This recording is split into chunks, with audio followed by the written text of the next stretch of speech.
read before. So frustrating to see you play games with the law. You said he's silencing you. How is he doing that? You're the one with the black boxes. I read your violin and all I can say is lightly redacted, redacted, redacted. But don't need redacted, redacted, redacted. He's redacted, redacted, redacted. La la la la la la la la la.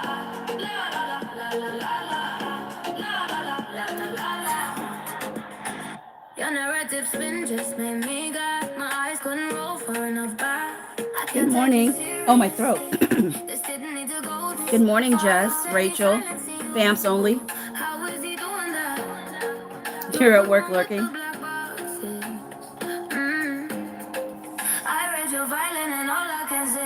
Good morning, Frankie.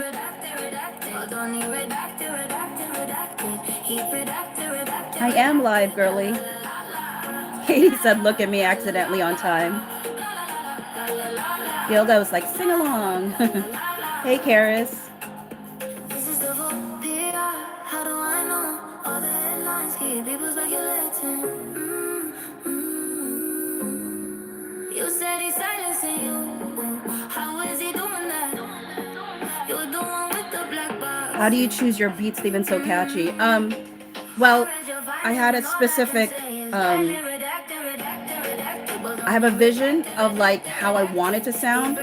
So when you put it into Suno, like I knew that I wanted it to have like a dance beat. And so it really just depends on the words, you know?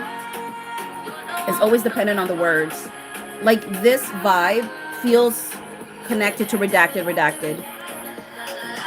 I don't know how to better explain it. Because if you look at my other songs, like with Slammed, it just made sense to have it sound the way that it did.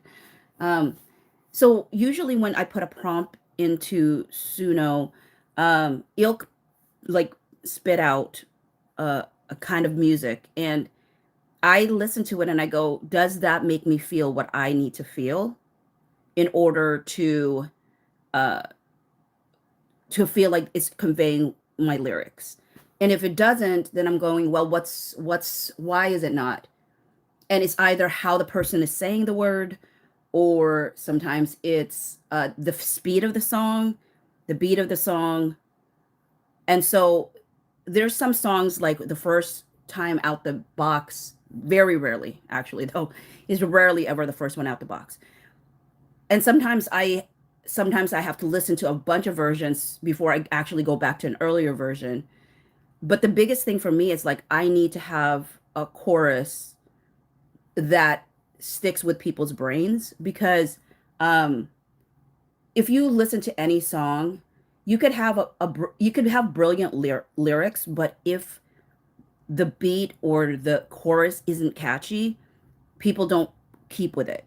So usually my main focus is, even though I'm writing the lyrics and the lyrics matter to me, the biggest thing for me is like, how will the chorus sound?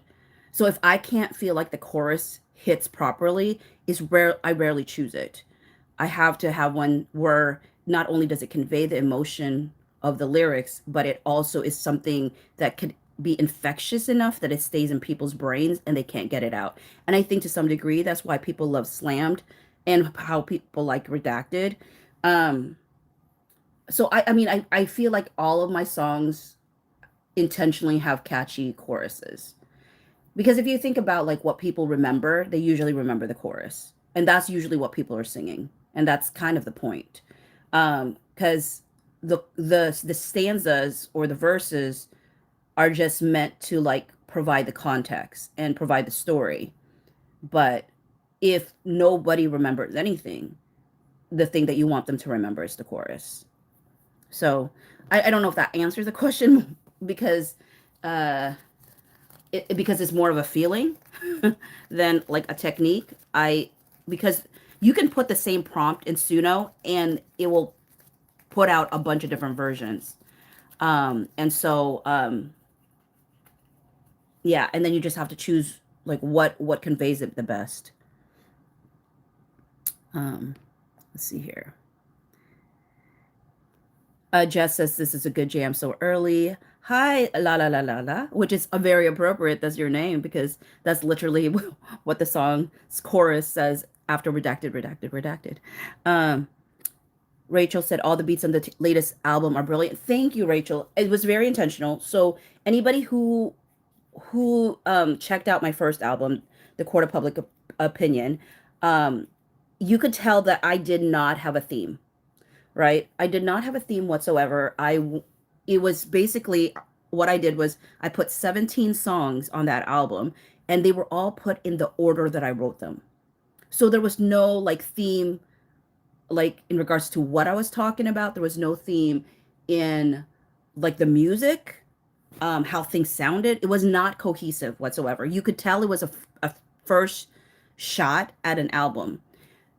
Then I did my second album, We're Gonna Be All Right, which was a personal album. Now that one was more sonically together, with the exception of maybe like the last two songs, but that was well, the last three songs, but that was more intentional. That it didn't have exactly the same vibe as the rest of the other albums because it was me coming to a resolution with some personal stuff. But this one, I think what made this one special was because I really wanted it to be a dance oriented album, meaning like I would like to see people dance to this music. Um, and so what ended up happening is I got 10 songs. Well, actually, I had 6 songs, I believe. I had 6 songs ready to go. And then I went to y'all's as folks that subscribe to my channel. Oh, actually, no, it wasn't. What? Oh, yeah, it was to y'all's. Thank you, Jess, for the gift. It was. I went to y'all's for ideas of songs, and I wrote those down. And at least 4 of y'all's got your song written about, and that ended up on this album. Well, then the next step of it was after I wrote it, I went to my TikTok community, and I said, "Hey, like all of this is all dance oriented, um, kind of some of it electro pop, some of it is like just dance in general." And I said, I need to put it in the order like I like that's best.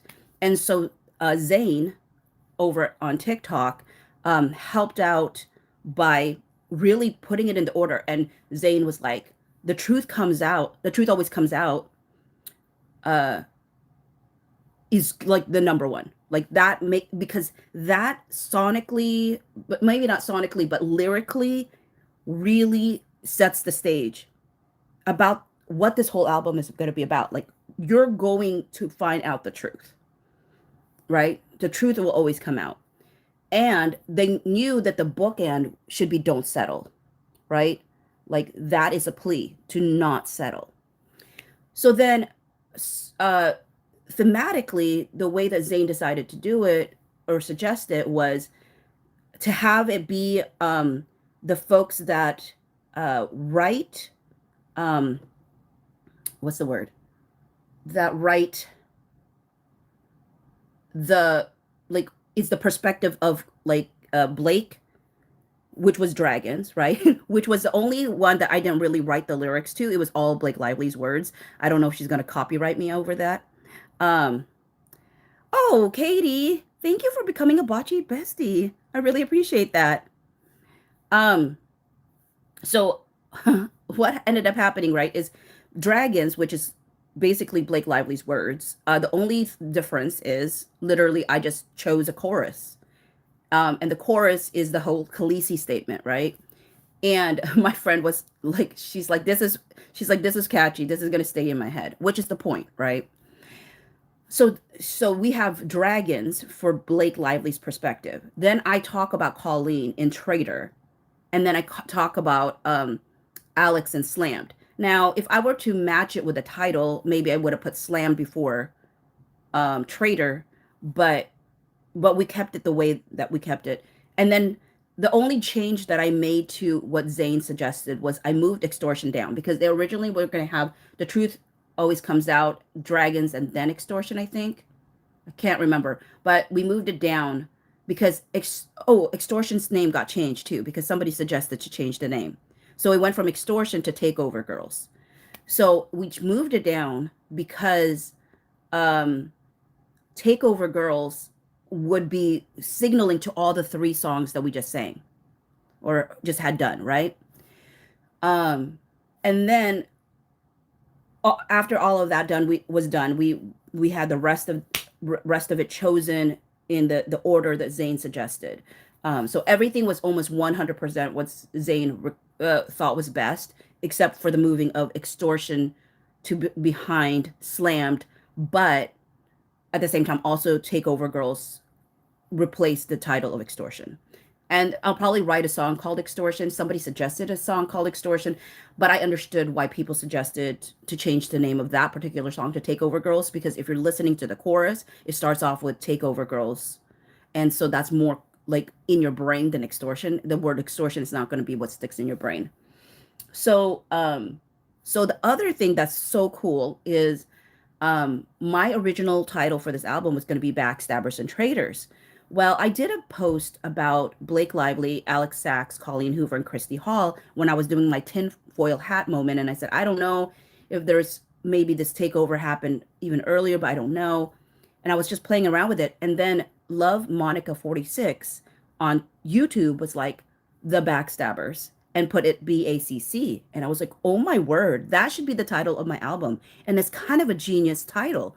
But then because I'm still so unsure about Christy Hall really being part of this thing, I dropped the other C. So I just left it as the BAC stabber. So the backstabbers standing for Blake, Alex, and Colleen. So that's how this album came about. So this album was a very collective process between myself and my TikTok community, my YouTube community, and just hearing feedback about, how it was. And so I feel like too, especially for folks who got their song topic like chosen, I'm sure that it feels really fun to just like hear a song that you know was born out of your suggestion.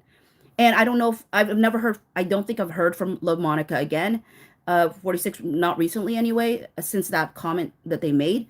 But how cool, I think, for her, if she thinks about it, that her comment really did inspire the title of the album. So so when I write my next album, right now I have Criminal and 16 Days, but I'm not sure if I'm putting those songs on an album or not, because I don't know what I want to do for the next album necessarily, what the next chapter is for this whole thing.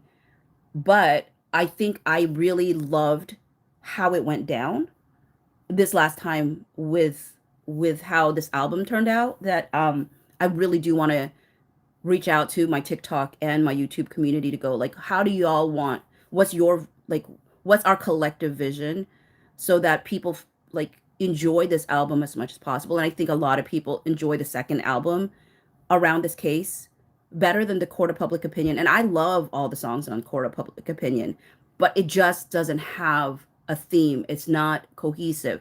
So it's almost like a bunch of singles stuck in an album. And there's beauty in having a thematic feel to an album. So, Girly1209, thank you for becoming a bocce buddy. I appreciate that. Okay, so hi Gaia. I never thought I would like songs like these, but I find myself dancing to your songs while doing chores and listening to you. I love that. Rachel said it does. I get it. Maladaptive said, morning Phoebes. Mad I missed the intro song. What did you play? Redacted. Rachel said, I noticed the difference. Yes, they were good, but this last one is the best. Yeah, yes. And I am genuinely proud of the Backstabbers. Like, because there was so much more intentionality in this album than the Court of Public Opinion. The Court of Public Opinion, I just wanted it to go out to people, but there was no rhyme or reason, and it actively shows, Guy said, like and subscribe, you guys. We're around 80 people and only 6 likes. Thank you for requesting that. Guy said, I don't get gift options. Why though? I don't know. I don't know what that means. Just said, I'm not sure why I had the gift option. I think points are gained when you send super chats and gift memberships maybe. YouTube said send, so I did. LOL. Well, thank you for sending. Katie said felt wrong not being one. LOL. That's funny, Katie. Um, Gaia said, I have been thinking of becoming a member for a while. I'm feeling bad. Don't feel bad, Gaia. Don't feel bad. I mean, I know that folks can't necessarily be a member. Um, I I just put it out in the post to say, like, it's a big dream of mine to someday, like, it would be nice to be able to do this full time. And I was like, what would that take? And I jokingly, but not jokingly, because I did the math, jokingly said, like, I would have to have 1,502 bocce besties, which is the second level of the thing. Now, like, and then those numbers, like, for every two bocce buddies, it would equal one bocce bestie. Well, anyways, I do math in my brain about, like, oh, what would it take? And the reason I put that out there is because I just need to dream a little bit that it's possible. And I do think it's actually possible. But I also, I was talking to Elsridge about it. I said, the weird thing about me is that I want my channel to grow, but I also don't, if that makes sense. I want it to grow with nice people and kind people. And I said, I do think I can get to a place where I have a large following and it's people that are kind. But sometimes the larger you become, like, people are not there for you. Like, they want to hurt you. They're hate watching you or something like that. Now, mind you, if people are hate watching, uh, and they're keeping their, like, toxicity, like privately, like, I don't mind it, right? Because everybody has the right to think what they think. But the minute, like, they get mean on my comment section, they're gone. Like, I don't tolerate it, not even for one moment. So that, because of that, then it does naturally slow growth, because there is, like, I don't know what it is, because social media is built on, like, um engagement, no matter what that kind of engagement is. But I'm not driven, like, by soul engagement. Like, it really has to be, like, um and obviously I can't control whether people are kind or not, and I don't see every comment. And that's why, like, the bocce buddies and bocce besties are helpful, because what that does is, if you make a comment on my video, I can see it on a different side. It lets me know, because they get priority, which I comment with people, whether they're bocce buddies or besties anyway, when I can.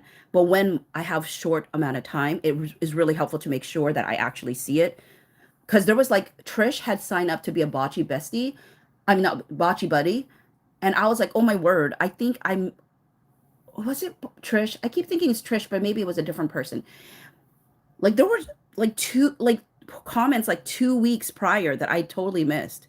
And so I was so glad that they signed up for it, so I could respond to their comments from, like, 2 weeks ago. So anyways, yeah. So hopefully someday I can. Who knows? I mean, I didn't even think I could make money on this thing at all when I first started. And well, that's not true. Well, that is true and not true at the same time. So Elsridge and, well, first CJ. So Journalist 24 was the first person to invite me onto YouTube on her show, and then Elsridge invited me. And they both encouraged me heavily to, like, you got to go and do YouTube. And I was like, look, I just roll out of bed for TikTok and make TikTok videos. And I feel like you have to be made up to be on YouTube. Like, you have to have more intentionality on YouTube than on TikTok. And they're like, just move your stuff from TikTok over here. And so I was like, okay, I'll try. And I already had over 1,000 followers, which was what you need to be monetized. You need 1,000 followers and 4,000 watch hours. Well, I already had 1,000 followers. Oh, no, I didn't have 1,000 followers yet at that time. I had less than 1,000 followers. Oh, that's right. I think I had less than 900 maybe at that time, and you need 1,000. And so I had that from my Lucula Kingdom. So if people are like, what is Lucula? Lucula is Luke Newton and Nicola Coughlan from Bridgerton season 3. And so I had made videos back then, but I hadn't done videos for a really long time, and they only count the last 365 days. So I barely had any hours So I needed to reach 1,000 subscribers and 4,000 watch hours. So as y'all know, I do these lives, which are incredibly long, and props to y'all's when you're able to stay for as long as you can in these things. And the good thing is, again, you can pause. You don't have to watch anything all at once. You can watch 30 minutes and pause it and come back later on if you want. But what ended up happening is it was so wild. Within 10 days, I got monetized. I was like, this is amazing. So I was like, but what does that mean? So then the first 10 days of being monetized, I had uh I had earned $500. I was like, whoa, this is cool side money. Like I didn't know how much money because I've been doing TikTok forever and I don't make money there unless again people like gave money during lives because I'm not at 10K over there. So I was like, oh my word, $500 for 10 days? I was like, that's a sweet deal. um, and then after 22 days, maybe it was 11 days. And then after 22 days, I finally hit $1,000. And I was like, this is so cool. Maybe I can make like 1,500 a day. I mean, a day, a month. That would be so cool. Or maybe less than, like maybe 1,200. I was like, that would be amazing. That's great side money. That'll help me when I fly out to New York, right? I can save that money up and you know, go to New York and hopefully get in the courtroom. We'll see. But that's not happening until May apparently, and hopefully it does happen in May. I hope it doesn't get pushed again. Um, but that was like the wildest thing to me, and so it's been wonderful. And the thing is, and I shared this with my bocce besties in a post. But the wild thing is, so I had Googled like what is a good RPM. So in RPM, I think they call it revenue per mile or something. I can't remember what it means. Um, what is a good one? And they said $2 to $6 is common, and 10 plus is excellent. $10 plus is excellent. And y'all's, I looked at my top 15 videos, and I think at least 10 of those videos were over like $15 or $20. My highest one is like $26 RPM. And so what does that mean? I don't fully know. But what I will say is this. I may have less followers than other people, but what it says to me is that y'all actually care about the content that I put out. And I'm thankful for that. And I think it's actually better to stay small and have it be people who care about the content, because what it does is y'all actually stay. And I did another post that talks about like majority of folks, if you get to the end of like a 4 hour, 5 hour live, like if you have 2% of people stay for the end of it, that's considered like impressive. And I have numbers that says 5% to 9% of people stay to the end. And that's y'all's commitment. And I can't even put into words how appreciative I am that y'all care that much. Now, obviously, I understand that it's not always going to be like this. I don't know what's going to happen after the case is over.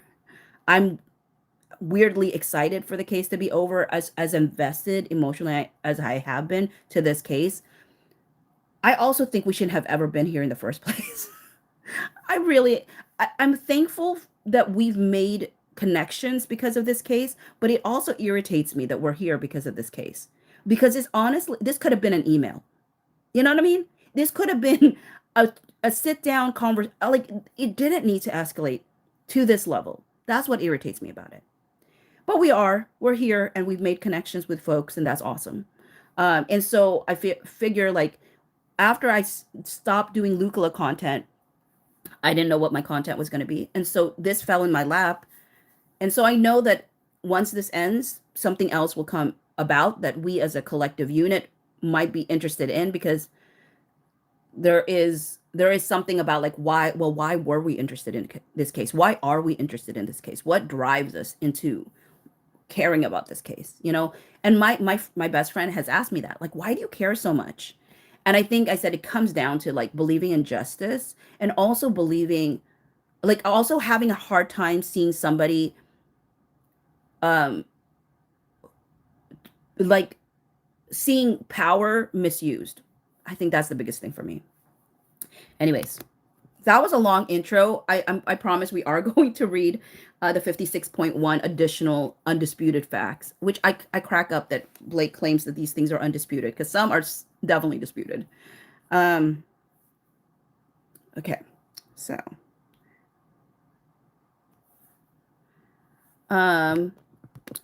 see here. Gaia said, "Oh, I see that leadership board is turned off, so I don't have any points collected. So maybe I need to turn it on to get the points and send gifts." Hi, Harold. Jess says, "Genius." Peter said, "If you cannot be bothered to supply us with your PayPal, what? Why? Well, this is weird." Peter said, "If you cannot be bothered to supply us with your PayPal account, why would anyone be bothered to get it through your email? Bye." I don't know what Peter is talking about. My PayPal is actually on my profile because somebody requested that. But with that said, I'm not sure what Peter's talking about. So I'm gonna hide this user from my channel because it's a weird statement. Gaia said, "Oh no, that was to Katie, so I won't read that." Rachel said, "It is. I don't think Chrissy Hall is the same as them." I really don't. I'm not at this point. I haven't seen enough to think that. Christy said, "LMAO, I wake up and here you are, but it's like 6 a.m. on the West Coast, LOL." Yeah, it is.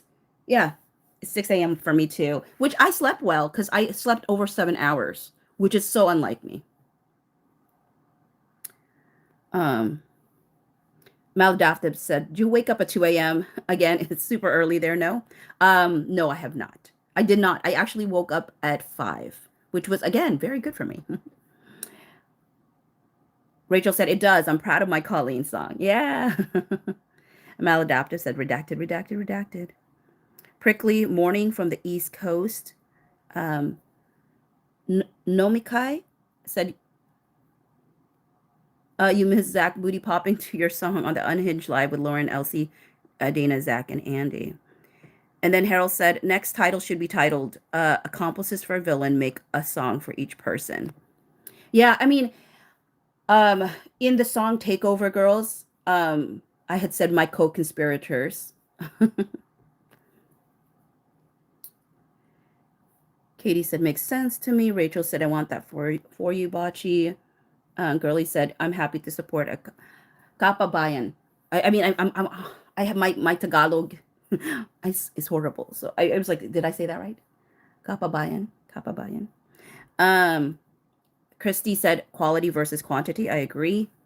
Nomikai said, "I don't understand hate watchers. Why the heck would you sit and watch something you don't like? Makes no sense." I really don't know. I think there is. I think here's a strange way to probably describe why people hate watch. I think people want to feel alive. And this is why people get addicted to social media, where it's like they want to be enraged.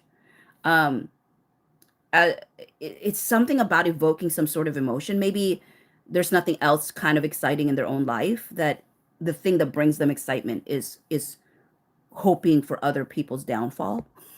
I don't know. Christy said hate watchers are still engagement, but yes, they can be disruptive. Yeah.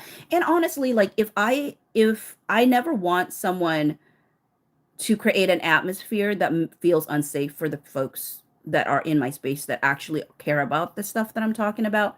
Now, again, because I don't necessarily see things right away, because anybody who's been on my lives know that I'm always behind on my chats.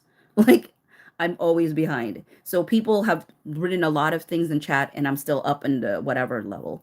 Um, but yeah, I mean that concerns me as well. Um, Rachel said, "Bocce, I went viral on TikTok and stopped posting." It gave me too much anxiety. Right? Rachel, my first video that ever had 1 million views, people were starting to be so mean to each other. I privated that thing with a quickness. And my TikTok channel could have grown if I just kept it up. But my peace was more important to me. And I always say that. My peace will always be more important to me. And so if the growth will be slow, I would rather have slow growth, but sustainable and like meaningful than like fast growth that just brings me anxiety. Shannon says someone has to do a deep dive on Christy Hall. I will have to see her interviews and see if she has said JB's name or not. She has actually been quite positive, like in real time. Shannon, thank you for the gift for the 4.99. She has actually been quite positive, like really close to the when the premiere happened.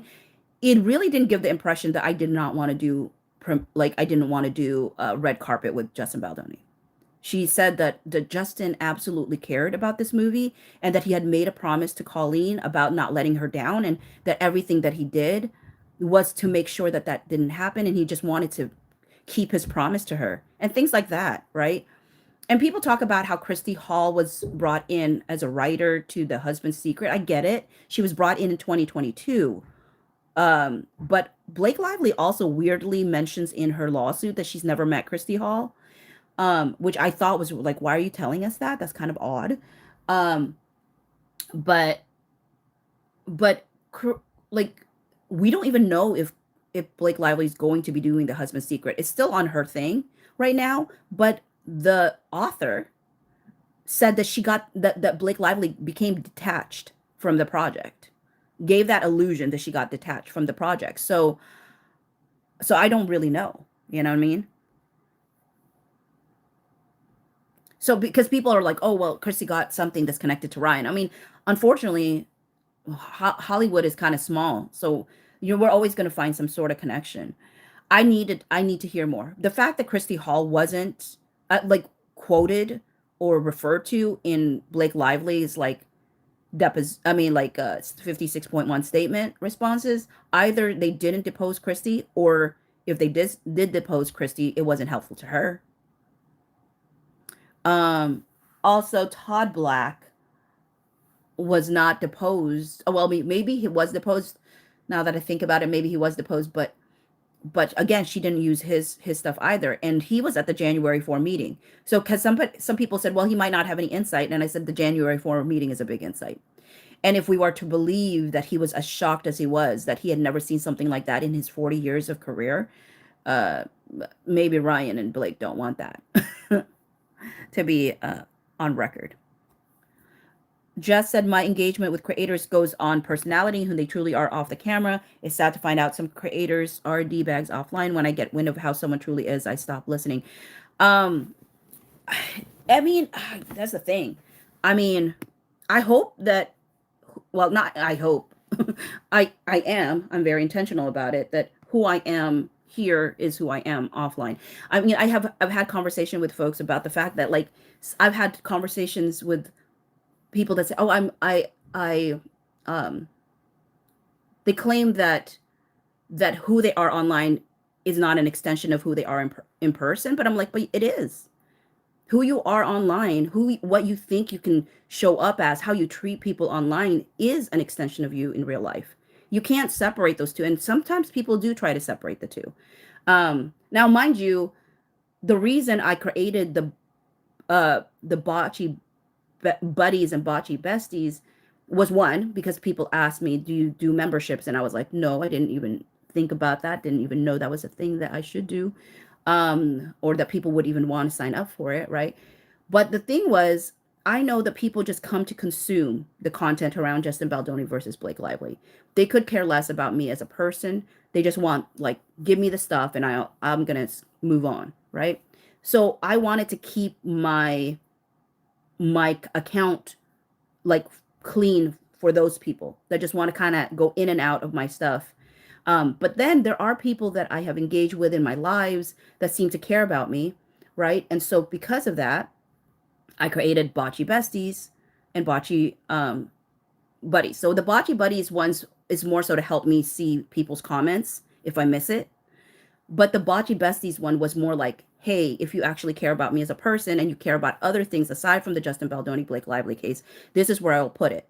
So, for example, if I go to New York, here's how I differentiate. If I go to New York and I end up like meeting up with other content creators, that actually will not be public. That will be part of the Bocce Besties. And here's the reason why. That's, to me, that is more private. Meeting up with other people, da da da da. However, if we're doing content about the trial, that will always be public. I will never put that behind a paywall. Or is it a paywall when you're becoming, I don't know. I would never, like, that will always remain public. Anything where I'm actually talking about the case stays publicly to everybody. But when there's anything like interactions with other people, or even if like this is a dream. But if like let's say this case is over, and this is just really a pipe dream, but like if I ever got an opportunity to like interview Justin Baldoni, right? That would be a mix, right? That would probably be a members only um chat. And the only reason is to minimize like what can be asked. Like it could, because I would make it like a Q&A, right? So that's the only time. But the members chat only would still go out to everybody. Everybody could still watch it in real time, right?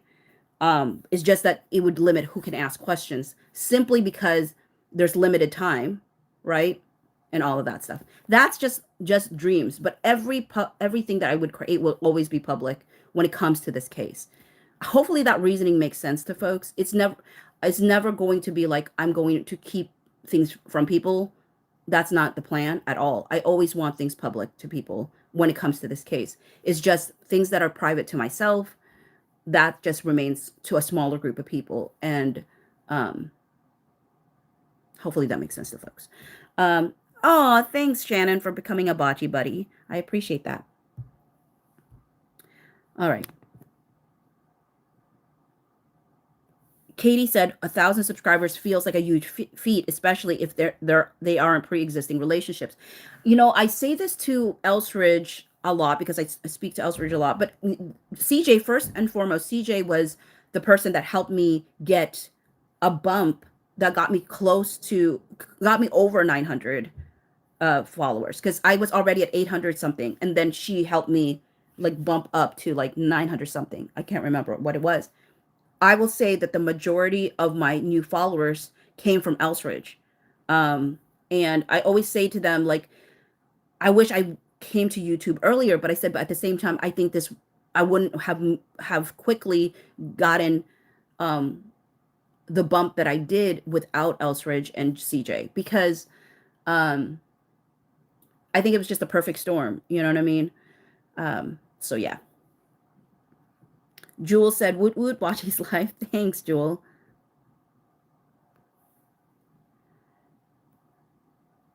Guy is out here confessing. I also hate watch some of the creators just to see what they're gonna say after giving a break for a while.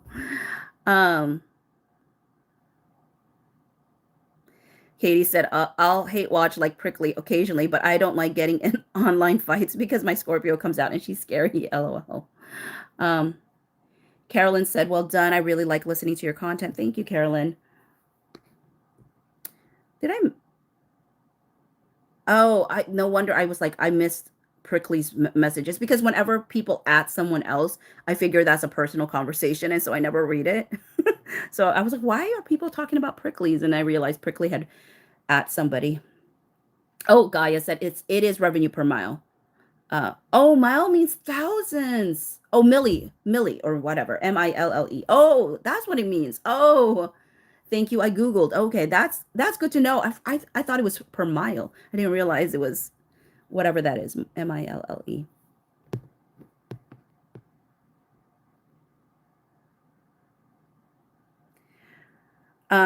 K la 89 said, I've made a live here from the UK. Welcome from the UK. Carolyn said, hi from is it Bahrain? I'm sorry if I'm butchering it. I'm not sure how to say it. Chrissy said, we are interested in this case for the justice, but also because many of us have experienced the nightmare of dealing with a narcissist. Ooh. Yeah, possibly that is what it is. Frankie said, anyone know if Wayfarer had an opportunity to respond to her undisputed facts? I didn't see anything in court, listener. I don't know if this was the final one, because I think they could, well, maybe. Wait, actually, I think they did, didn't they? I think they did. It was a good one. It's I think the one that Lauren and Leanne, and there's so many content creators that did a live on it. Um, we didn't. Um, yeah, we didn't. So, but there's so many content creators that already covered it in a lot of ways. So I know that Lauren read all through it, and then somebody else in my comment section said that Leanne Uden also did like read all through it. Prickly said, "Good, you deserve quality sleep." Feed. I mean, Bachi. See, I almost said my name.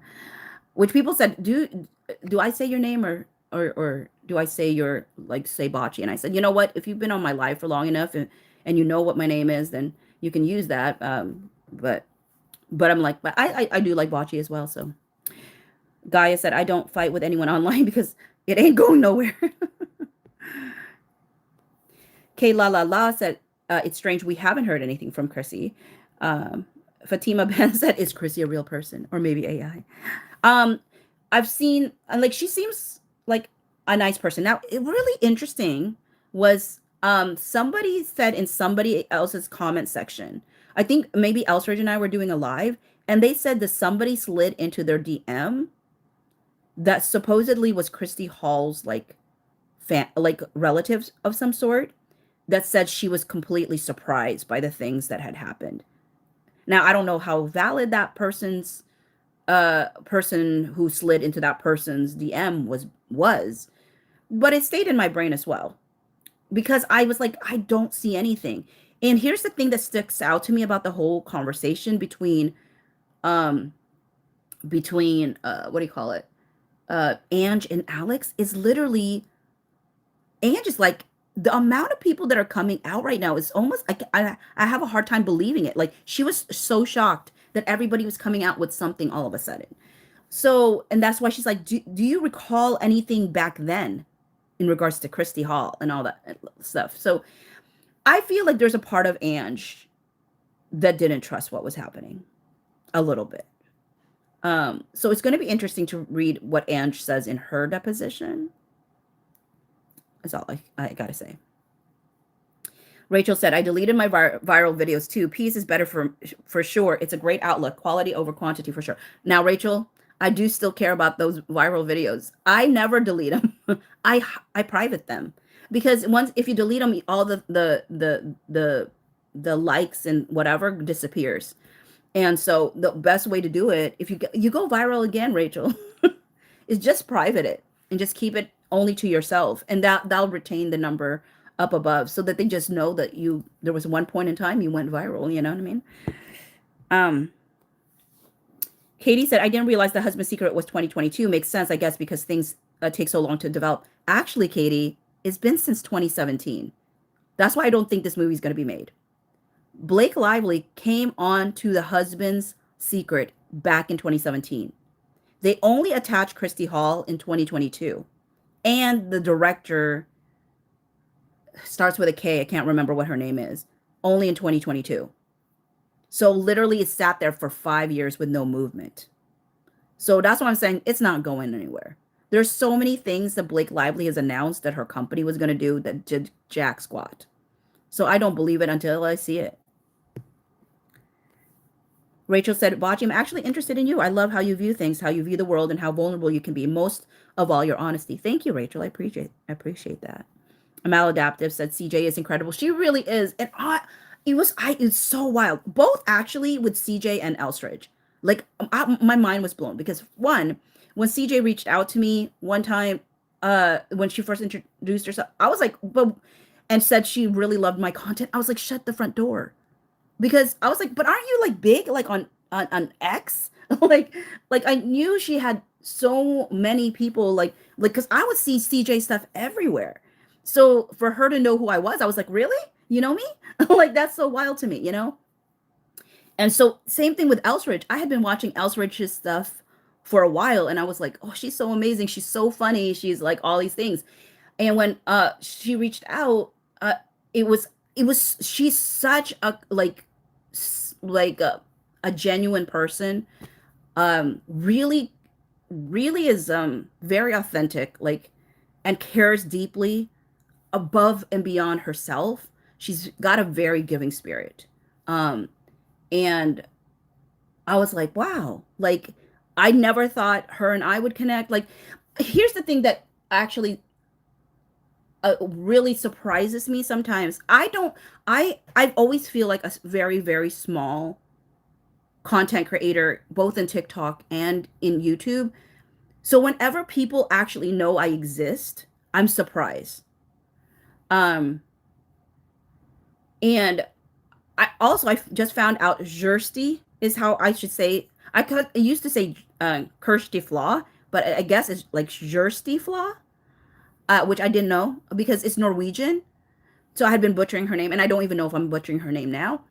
But when she had featured my video, people told me about it, and then she ended up following me on TikTok, and so I thanked her recently, and she just responded back, and she's like, I don't actually read these messages, like I mean, like in the sense of like she doesn't check her DMs usually. She goes, but you're welcome.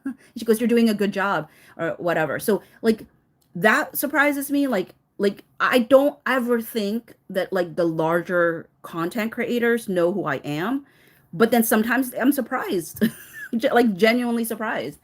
So I think there's always uh like I'm appreciative of it when it happens. The Dave Neal, when he's used my stuff, I've always loved because I really like Dave Neal. So but that's a person that I would love to do a live with because uh I just feel like his vibe, like I get his vibe. Like I cuz he's also very transparent and very like tries to stick to the facts. He's not too sensationalized in the things. I'm not a very sensationalized kind of person. Like I like it like fairly low key. So yeah. Hi Landon. Maladaptive says it's your attention to detail that keeps us coming back. Plus the fact you're awesome. Thanks, Maladaptive. I mean, honestly, like I get so sometimes so stuck in the details in my brain because it I always feel like it matters. And I've done videos in the past where I'm like, see, it did matter. Because one of the earlier videos that I did was around like Jed Wallace. Why was Jed Wallace not part of the actual lawsuit? And I was like, nobody's talking about this, and I don't know if it'll matter. And then I came back later on and I said, look, it mattered. Fatima said, when are you going live with Elsridge? You know, we were going to go live yesterday, but we were both tired. I mean, and life was happening. And I always say, like, there was, you know, family and health and all that stuff always takes priority. And so, you know, we ended up not doing any live last night. Also, I was like hyper fixated on like putting all these text messages in order. And it's been really fun to put all the text messages in order and to see what conversations were happening right before another conversation started or what was happening at the same time is very, very interesting. Um, but anyways, so I was working on that. And so I don't know. We'll see if Elsridge is available today. I mean, as y'all can tell, I don't really plan my lives. So I usually just come on when I'm available. And I don't know if it's like me trying to rebel over the idea that I have to commit to a time.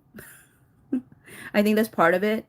Um, I don't know. It's just, I don't want this to ever feel like a job until it's like my actual full time one. And I don't want it, and I don't mean it, it's going to be a bad thing if it becomes a job.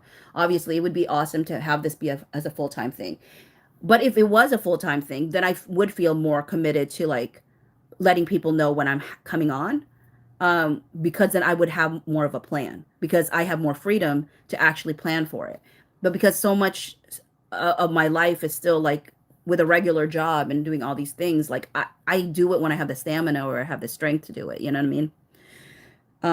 And then touching base with Elsridge to see what her availability is.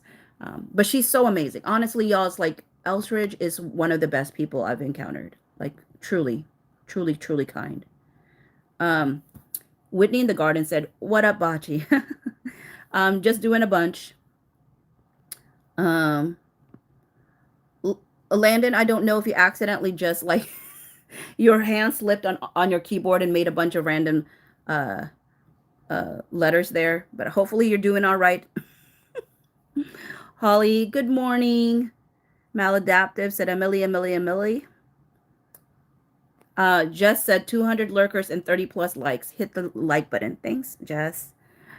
K La La La said, yeah, I definitely agree. I have a narcissistic mother, and that's what drew me in. A Vinyl Plate said, love your thorough work on all the docs. Hello from Singapore. I was thinking about so I was originally going to go to New York after coming straight from Indonesia, because I'm planning to go to the Philippines, Indonesia, and then I was going to go to New York for the trial.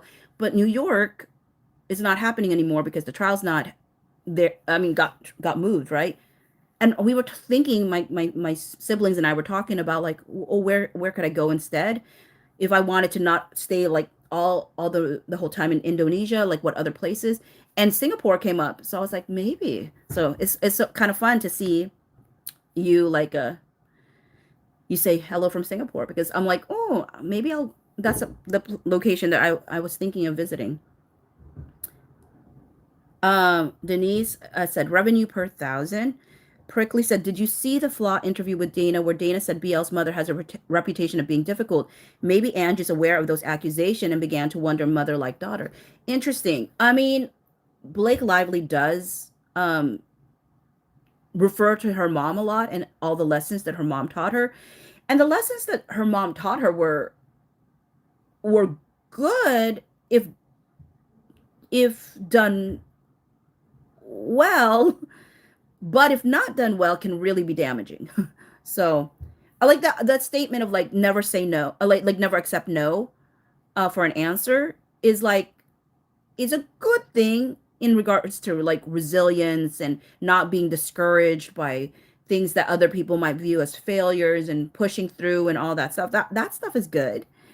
But sometimes you need to take a no. Not Nancy007 said, woohoo, I got a snow day and it's not even snowing. I can stay for the live. Oh, thanks. I'm glad you can stay, not Nancy. I love snow to look at it. I do not like driving in it. Pup Rude said, hey, what is your ethnicity? I am Filipina. Hello, the Butlers. The original Zoltar said, compare text message dates with BLRR social media dates too. Ooh, that is a good one. I do love to do that. That's the only time I like to go outside of, there's times that I do go outside of the docket, but it's only to put things in context. I also like to do, look at what articles were coming out. It's also very interesting. Vamps only said, sorry for not chatting. Made 11 pizzas since I said hi. That sounds yummy. Gaia said, my problem with YouTube becoming your full-time job is that you might get swept away in what is the next content, and then pushing products and stuff. Oh, my word. Yeah, I don't want to do that. I hope not. No, so when I say that it's 1,502 bocce besties that I would need to go full-time, that would keep me from having to do what you just said, right? Because it'll be invested by people who care about the content itself. Now, the hard part of it is sometimes when that happens, because people can just leave, it's not necessarily also stable, because if people don't want to stay, they don't have to stay, right? Because it's a monthly situation. So if 1 month they don't want to follow you anymore, or don't want to be a bocce buddy or bocce bestie anymore, then it's done, But I also don't want to be beholden to, it's a hard thing. It is a fight, right? I don't want to be beholden to try to be all things to all people. I'm hoping that by being clear about the way I operate, that will just draw those individuals into my life, rather than people who don't get me, if that makes sense. Hopefully the ones that stay and are active are people who understand me and get me, and respect the boundaries I have, and I respect the boundaries they have, and things of that nature. Vinyl Plate said, yes, Singapore welcomes you. Thank you. Heather says, "We're morning, Bocce. Looking forward to the live when you pull all those text messages in order and context." Ooh, I'm so excited, Heather. Right now, it's very much in the beginning stages because there's so much text.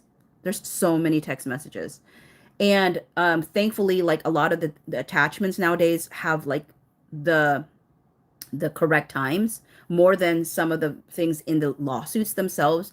Um, there was one where Justin Baldoni looked like he was texting at 1 in the morning to the tag team, but it wasn't 1 in the morning. He was in, I think, Sweden. So I'm like, oh, I got to figure out what time that was. If he was in Sweden, what would it be in New York? Okay. If in Sweden, so Sweden time difference with New York City. Oh, 6 hours. So if it was so if it is 1 a.m., what is it in New? Okay. Oh, he would have been texting them at 7 p.m. his time. Anyways, um, the butler said, "I still say the bowl of cherries was a manipulation tool for cherry picked." Oh, yeah. It's interesting that statement. I had never heard that statement before, ever. Uh, BL's mom taught her life is just a bowl of cherries, and a CRD complaint is just a bowl of cherry picked text messages, said Shannon. Thank you for the $4.99. Um, Keisha said, when you do come to New York City, have a meet and greet. That is so, I mean, I can definitely meet and greet folks, but that's so funny to say it as a meet and greet because that feels like official. But I would love to meet people and say hi. Um, because I mean, just to hear like people's like why they're coming for the trial, or unless they're already living there, they're probably like, I already live here, that's why. But if people are not living there and they flew out for this trial, like just having to stand in line, like hopefully don't have to stand in line, but if we have to stand in line, I would imagine a lot of people are going to come out for this trial. Gaia said, Bocce, you were still you were still butchering Paula's first name. Can't spell the first name, but there are a lot of names like hers in our country too. You can't pronounce it as Shasti. She made a video on it. Oh, she made a video on it. I need to watch that video. Because I was wondering why everybody was starting to change the way they say her name. So she made a video on it. Okay, I'll try to find it and watch it so I can pronounce her name better, or correctly. um, Prickly said, "Could Christy Hall be like I think is Hassan, right?" And when because I listened to him say his name and I thought it was Hassan, but I could be wrong here too. Could Christy Hall be like Hassan? BL had no need for her, so she got left out of the scheming, but she seemed so blindsided on the red carpet about the rewrite. Oh, she definitely was so surprised. She was very surprised. The thing is, let's just say hypothetically that what Alex Sachs said is true. I wonder if Christy Hall got told a different story by Colleen. And then when Blake Lively said what she said on the red carpet, then she realized that maybe she had been lied to the whole time by that crew. That's what I wonder. TRRAHR5496 said, "Hey, Bocce, I didn't finish the first discussion on this, but I see you have a live going." I mean, I have not even started reading it. I'm sorry. I get lost in the sauce, meaning like, to me, a live is a live, which means my priority are the people in the live. So I end up reading a lot. But I will have to start reading the actual document. But let me see where people are at this moment. Sunflower Lays said, "Hi, Bocce. Catching you live after a very long time. Happy to catch you live." Thank you, Sunflower. Guy said, "You can pronounce it like Shasti." Shasti? Am I still butchering that though? Sorry, my autocorrect. Christy says, "I do not believe this will go to trial." Christy, I still believe it will go to trial because I think a lot of her claims will be dropped, and what will be left is most likely her sexual harassment allegations and her breach of contract. But to her, I don't think that is going to be worth it necessarily to do it for that. But I don't think that Wayfair will agree to a settlement. And it has to be both sides agreeing. And I don't think they would agree to a settlement. Not, and I don't think she can offer them anything that would make them want to settle. Katie Cookies 934 said, "Are you going out for the January 2 meeting in New York City?" I wish I could, but I have facilitations that I need to do for my job, so I would not be able to go to that. Gaia said, "I will try to find it and post a link." And you did it right this time. Oh, I did. It's Shasti? Oh, I never would have guessed. All right, so I'm going to start reading from the documents. I'm on page 195 of 259. This is document number 1075. So letter G. During phase 1, Lively and others repeatedly report concerns about Baldoni and Heath, which Wayfarer failed to investigate. Lively and others voiced their discomfort directly and privately. Oh, actually, let me hold on right here. Namakai, thank you for the $20. I'm into this case because it reminds me of what my office went through. There was an SH claim on one of the mails. She spent everything to fit her narrative, but just like JB, the mail came in with receipts, and I pray for Team JB. Yeah, and here's the thing. I always think that, you know,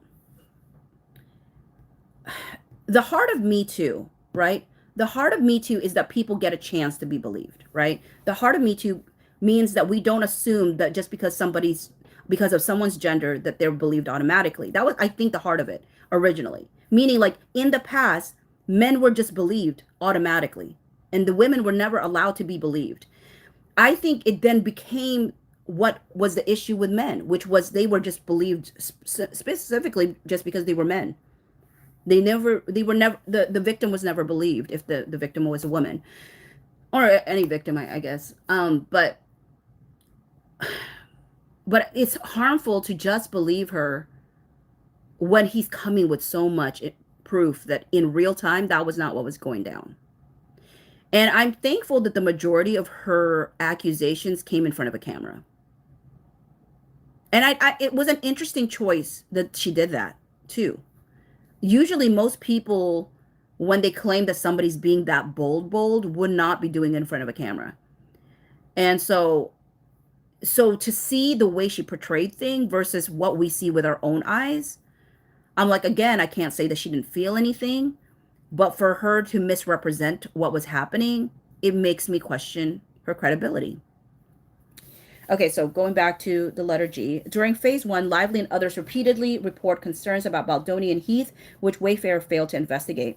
Lively and others voiced their discomfort directly and privately to Baldoni, Heath, and others, often in real time or shortly thereafter. When confronted, Baldoni would redacted. And in this redaction, they cite Lively, Slate, Sachs, Sony, and Giannetti, which is really interesting because we see in the text messages from Baldoni that he would immediately apologize. So I don't know what they're going to try to push in this redaction. On May 29, 2023, Lively redacted. So here they use as citation Jenny Slate's deposition. Lively describes Baldoni's reaction as redacted. Here they cite Baldoni and Lively as deposition as their citation. Slate and Lively discuss how Baldoni's conduct and his response were when confronted was redacted. And they used Slate's deposition for that one.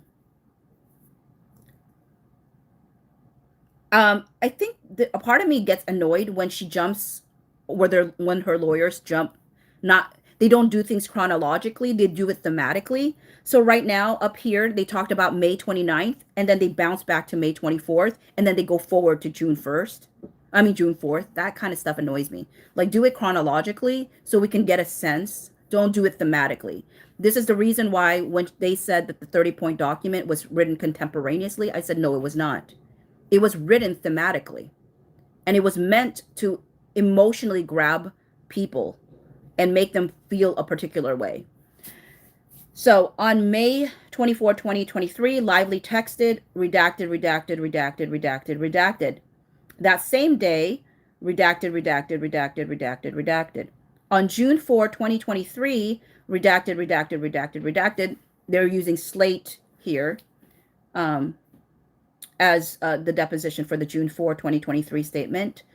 And then redacted, redacted, something that Jenny Slate provided. In that same message, redacted, redacted, redacted, also on June 4, 2024, redacted, redacted, which is, again, talking about Slate's deposition. So early during production, within the first week or two, Giannetti and Sachs informed Baldoni that redacted. Okay, I already can tell you what this is, most likely. This is about the Russian baths. He had invited like production department heads to a Russian bath. And Alex Sachs thought that was inappropriate. And I get why she thought that, right? It's kind of an odd option. But why they have to redact that? No need. She redacts so many things that's so unnecessary. On May 26, 2023, Lively had a 45-minute conversation with redacted, redacted, redacted. Again, why are you redacting it? We already know you had a 45-minute conversation with Ange Giannetti, and that you're going to claim that you wanted to talk about X, Y, and Z. The things that we already know. There's no reason to redact these things. Lively shared with Giannetti her concerns, redacted, redacted, redacted, redacted, redacted, redacted. And in this, she cites her deposition and she cites Wayfarer's Exhibit 92.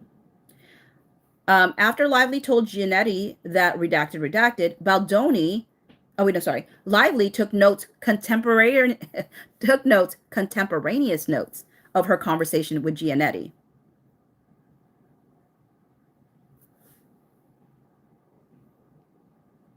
This is hilarious. Y'all, this is funny. Let me read to you what she said. Lively took notes, contemporaneous notes of her conversation with Giannetti. And you know what she cites? She cites Wayfarer's Exhibit 92. Why, if she wrote contemporaneous notes of her conversation with Giannetti, why would her citation be Wayfarer and not her own documents that she provided? How would Wayfarer have her contemporaneous notes and she doesn't? I think that's suspicious. On May 27, 2023, redacted, redacted, redacted. 564 is all redacted. 565, Giannetti had redacted, redacted. 566, Baldoni, redacted, redacted, redacted. 567, on May 29, 2023, redacted shared her concerns with Sachs. Why are you hiding it? This is about Jenny Slate. We already know this. Why are you redacting her name? I don't get it. On May 29, 2023, redacted shared her concerns with Sachs. In a text to Giannetti that same day, Sachs noted that Slate's concerns were very bad. Okay, you literally say Slate here. So you don't redact Slate, but you redact up here? I literally think that her lawyers just close their eyes and say, let's just choose what to redact, even though it has no rhyme or reason.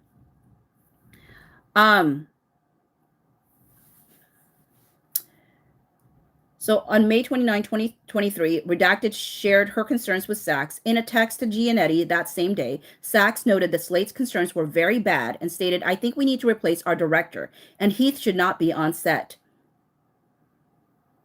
Why did they put, because she said Jamie. Okay. Sachs went on to share that redacted really would prefer to never see Sachs went on to share that redacted really would prefer to never see Heath again. That same day, Sachs notified Baldoni and Heath of redacted concerns and encouraged them to investigate because she wanted the behavior to be taken seriously and to help create a more comfortable work environment for everyone going forward. Sachs understood that Heath didn't want the behavior written down, documented anywhere in the event someone wanted to talk about it again in the future. and that he did not want Wayfair to conduct an investigation into concerns about his and Baldoni's behavior because he didn't want a written record of it anywhere. So what they conveniently chose to leave off of the deposition here, folks, is that when asked what gave Alex Sachs the impression, what did Jamie Heath say or do that made her think that? And she literally said nothing, that this was just her assumption. And I said, bad assumption, Alex, because he literally went back and tried to document everything. So yeah, maybe if he didn't want anything written down, why are they trying to figure out everything right now? Okay, mind you, they probably have text messages to each other as well in real time.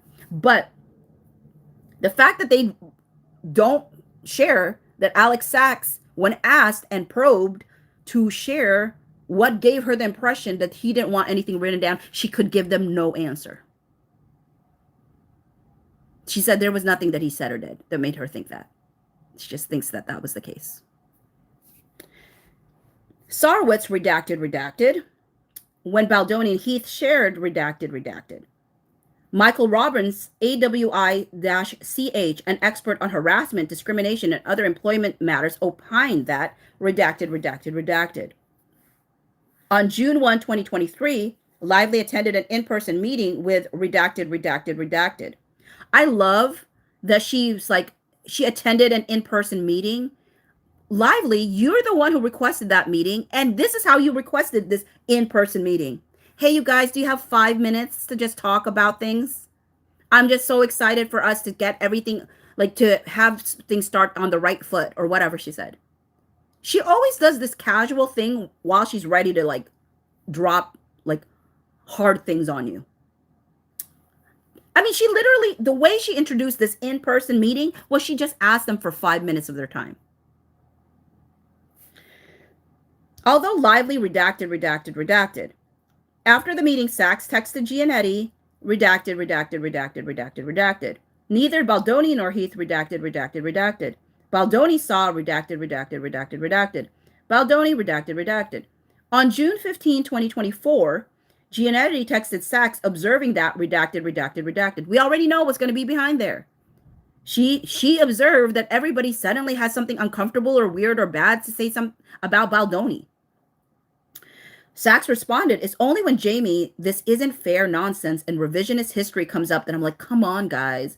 By which she referred to Heath and Baldoni's response that we didn't do anything wrong as opposed to remembering what happened. Okay, so she's claiming that it is revisionist history on the part of Jamie and Justin because they said we didn't do anything wrong as opposed to remembering what happened. Well, pray tell, come out with it, Sachs. I'm sure you have some real-time stuff then too. Sachs further texted, I think this is where the narcissism is dangerous. You think? I know you're trying to say this was Justin Baldoni's narcissism, but it's definitely somebody's narcissism. And further observed that it's when Baldoni and Heath have a way of making women and some men feel like, it is deep because they signed the checks. Okay. On October 13, 2023, Lively texted, redacted. Okay. So I'm going to go to the messages. And before I go back to the letter H. Shorty said, hey, Bocce, hi. Christy said, my son once called into HR for complimenting a girl on her new cargo pants. Nice cargo pants is apparently SH if said by a male. K La said, I also think this is a case where the man was SH. I wish he would come out and say he was SH by BL, but the public still finds it hard to believe a woman can SH a man. Stephanie Steph said, I think that she's going to want to lose on the pleadings and summary judgment the way she can continue to PR spin her victimhood on MSM, in my opinion. Prickly said, the link URL above is the video where Shasti pronounce her name but can't make it a hyperlink. Sorry. Yeah, I think they usually end this. And Denise says, Hassan. Really? Is it Hassan? Because when I hear him say it, he said like Hassan.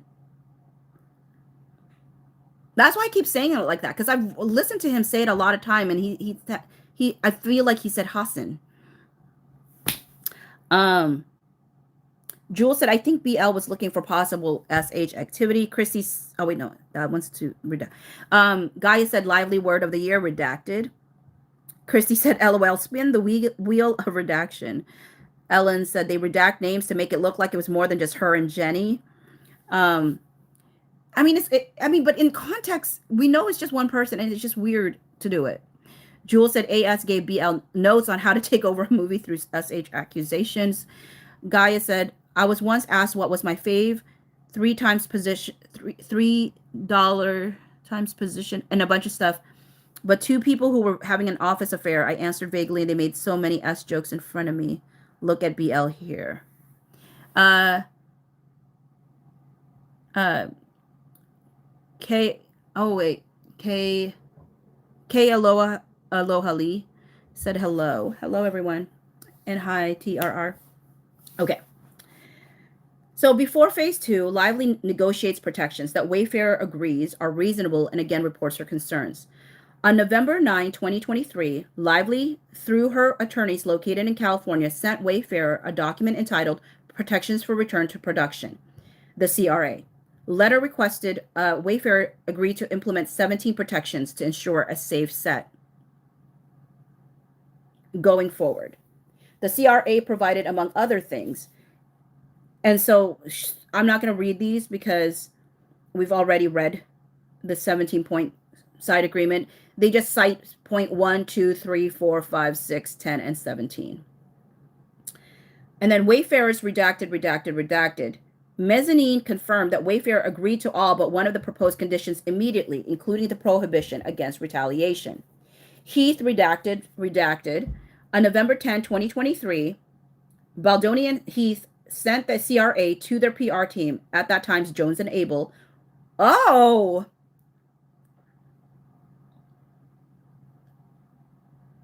Writing, need you both for a Zoom. Y'all, do you know how big this is? Can I reread that sentence again? On November 10, 2023, Baldoni and Heath sent the CRA to their PR team, at that time Jones and Abel, writing, need you both for a Zoom. Do you understand? They had never uttered Jones's name in all of their complaint. Never put Jones in the New York Times. Left Jones off. Jones is the Van Zandt of it all, providing these text messages to them. The fact that they put Jones in this thing, uttered her name, I think this is honestly the first time I've seen it. Maybe not. But where they're tying that Jones knew about this. Because Jones's argument is she knew nothing about this stuff. Nothing about what was happening. And they've literally tied Jones to knowing that this CRA was given to her PR team that included both of them. And I don't know what that means. But when I talk about details, I'm saying this will matter. And I think there's a little bit of turmoil happening between these two people now. When the writing is on the wall, these two people will only choose themselves. These people will only choose themselves. They were like this. Y'all. They were like this. But what's happening now? Stephanie Jones is requesting to be removed. What's the word?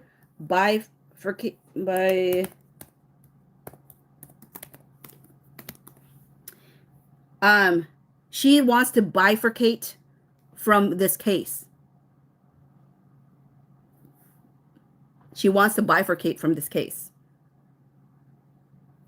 So that's huge, right?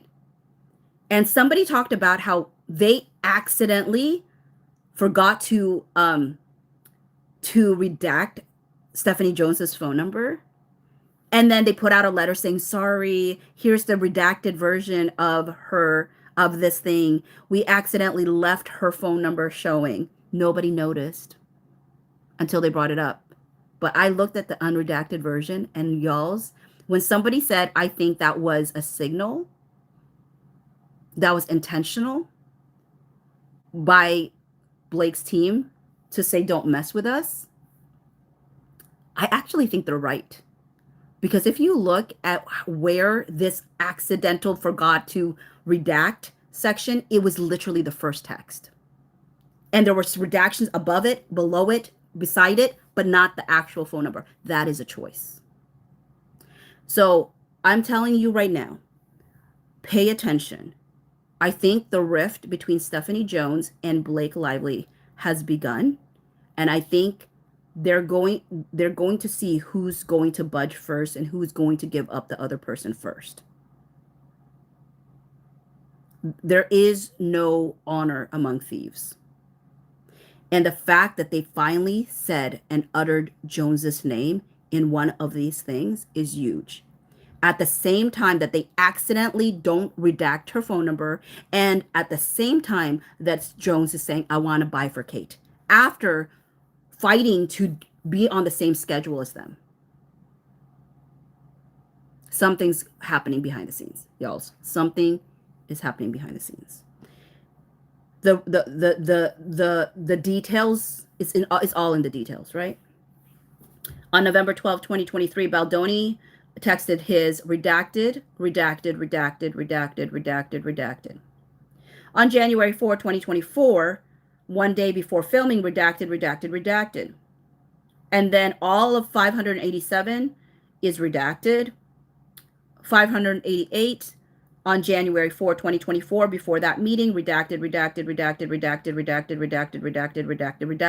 You know what I find interesting? That Blake Lively doesn't mention how she reached out to Justin Baldoni on December 28, 2023.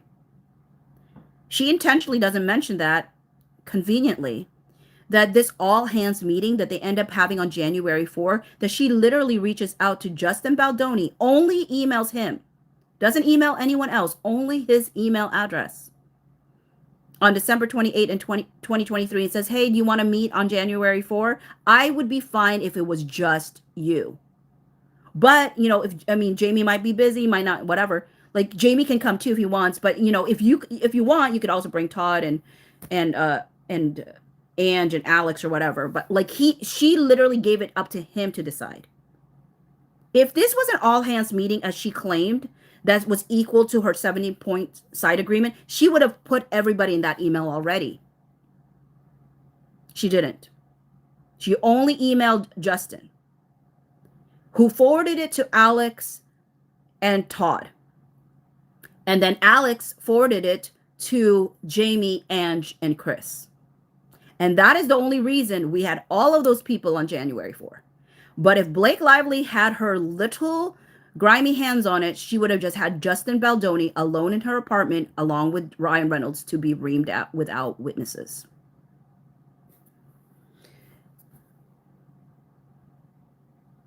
Wayfarer or It Ends With Us movie did not investigate Lively's concerns about Baldoni or Heath's conduct raised during the January 4 meeting. Redacted.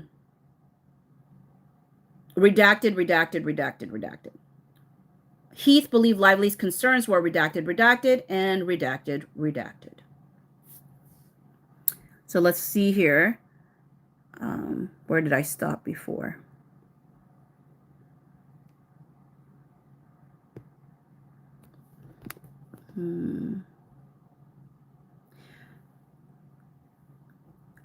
Is Zalp said, you say Hassan's name right. It is how he says. Gaia said, yes, both pronunciations are right for Hassan. Okay, thank you. Because I was like, I had watched so many of his videos, and that's how he would say it. Allison Hicks 7171 said, that's crazy. I'm thinking you're talking about the whole introducing Jones into this whole thing. Not Nancy 007 said Jones was on the Zoom. She knew what was going on. TRRAHR said, what is a CRA? And Not Nancy 007 says 17-point list. I think, yes, it is the 17-point list. Not Nancy 007 said, do we really believe that as controlling Steph Jones was, that she didn't micromanage Jen Abel the whole time? I actually don't think she did. I think she tried to interject. I think she wanted to keep Wayfarer as a client, and Wayfarer didn't want her to be meddling. So to some degree, I do think that, but do I think she was looking at her stuff? Apparently, Jen Abel says she has proof that Stephanie Jones was looking at her stuff in real time. Gaia said maybe she was fishing for hate speech-ish things, but isn't the discovering briefings done? Hi, Lori Jane. Not Nancy says, is discovery closed for Jen Abel Steph Jones? I believe it is, yeah. Shorty said, yep. Prickly said, I don't know if she was micromanaging because it sounds like she was spinning out, but I could definitely see her keeping tabs on Jen Abel. And Shorty said, SJ will choose herself, and I don't blame her. Even this, I can't stand her. And good morning, Deborah. All right, so letter I. Sony exercises its right to edit its own. Sony exercises its right to edit its own version of the film and supports Lively's help doing so, which Wayfarer fought at every turn. This is a beautiful rewriting of history, Blake Lively. Because can we go back to your famous New York Times article? Let's look at how you claimed at that time, right? Let me get there, because it just cracks me up how it just cracks me up how revisionist history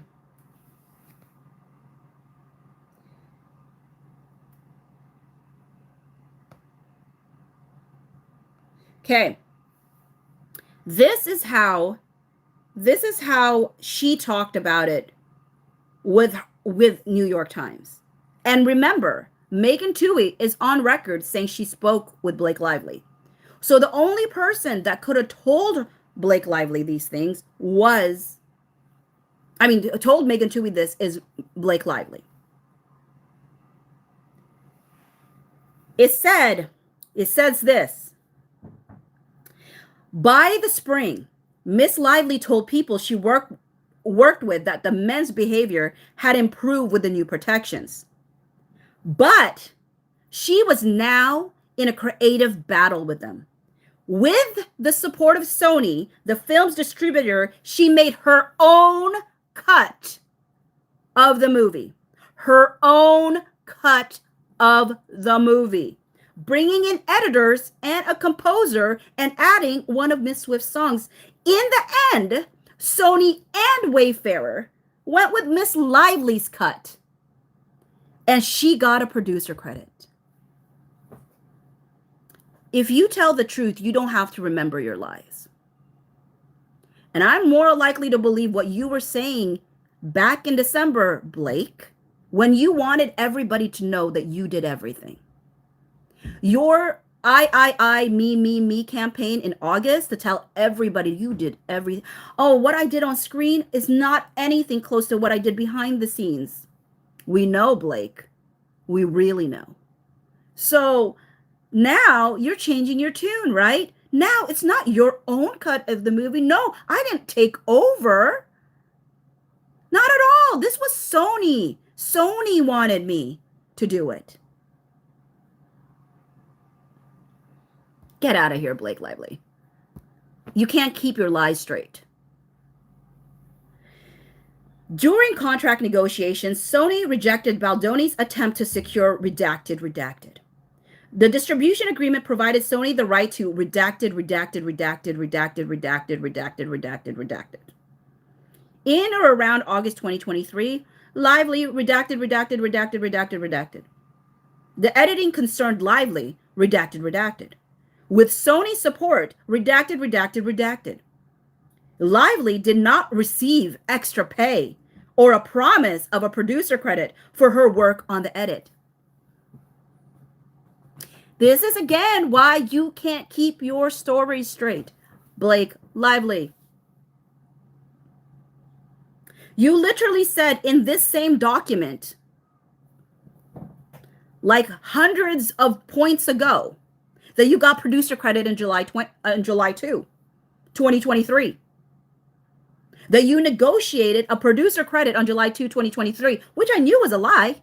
And I called that out in real time, saying, like, I can't believe it. Because if you became a producer, why all of a sudden, like, nothing made sense.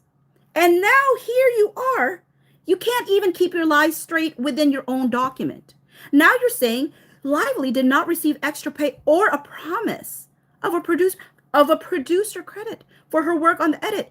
But you literally just said you got it in your contract back on July 2023, which Wayfarer absolutely fights you on. So you're making up stuff. Lively worked closely with Hoover. Oh, I believe it. You did. Redacted. Baldoni did not. Redacted. After production, Baldoni and Heath returned to California where they reside. They really want to make this California thing a thing. Wayfarer attempted to. Redacted. Baldoni redacted. Miss Greenstein thought the redacted. Gaia, thank you for becoming a botchy bestie. I really appreciate that. Hoover redacted. In June 2024, an audience screened Sony's cut at Book Bonanza, an annual charity event Hoover hosted for book fans. Though redacted. After Sony's cut was screened at Book Bonanza,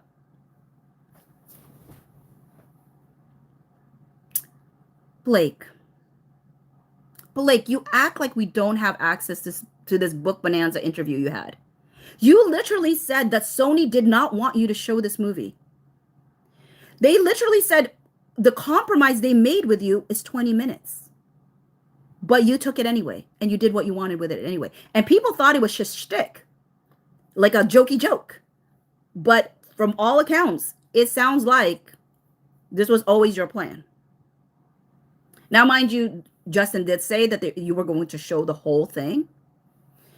But that's, I think, because Sony was begging you not to, but you were like, I'm going to do whatever I want. So how much of it is really Sony and not you, Blake? So after Sony's cut was screened at Book Bonanza, both Sony and Wayfarer redacted. So let's look at where we are in the comment section. Bashia said there's no way SJ had enough self-control not to look. Are you kidding me?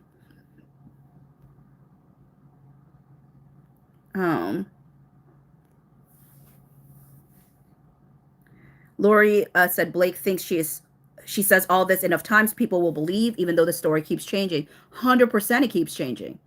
I mean, you can't, if you're telling the truth, you don't ever have to keep track of your lies.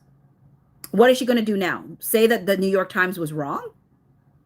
I mean, Megan too is going to come up with her little like tape recorder of like her taping the conversations with Blake Lively and saying, that's not what you said at that time. Like her own campaign to show how much she did for this movie is biting her in the butt. Because now she's like, oh, it was the Sony cut, not my cut. No, you said explicitly it was your own cut of the movie. We can play how much you took credit for every stinking thing that happened in that movie. It was a me, I campaign in August. Cora Bell said, can they take that producer's credit away from her? I mean, technically, I think it can be, but I don't know what it would take. Basha said, a book con, when you literally told the audience you didn't give a flying F that it wasn't done, you were playing it for them anyway. I'm Brandon and Colleen. We're all WTF faced. Deborah said, exactly, she lives to brag. Now she wants to say things to make her suit sound better. Hi, Giovanna.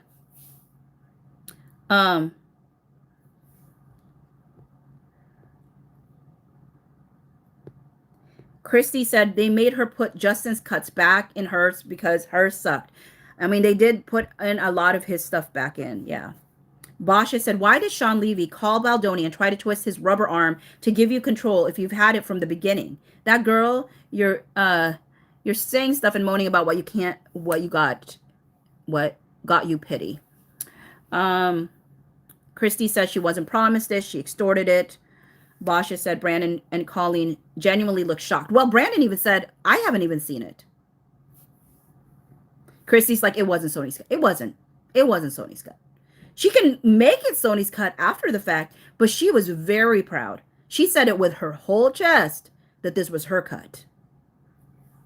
And I'm fairly sure you're going to find text messages that proclaim this over and over because she was so proud to take credit. Until it didn't suit her anymore. Guy said, is she trying to create a fact issue for MJOPA MSJ by saying it was Sony's cut instead of hers? No, she literally, this is what she said in her complaint when the whole takeover conversation happened. She's like, well, it was not my cut, it was Sony's cut. And I'm like, then why did you talk to the New York Times and claim it was your cut? Hi, Brandy.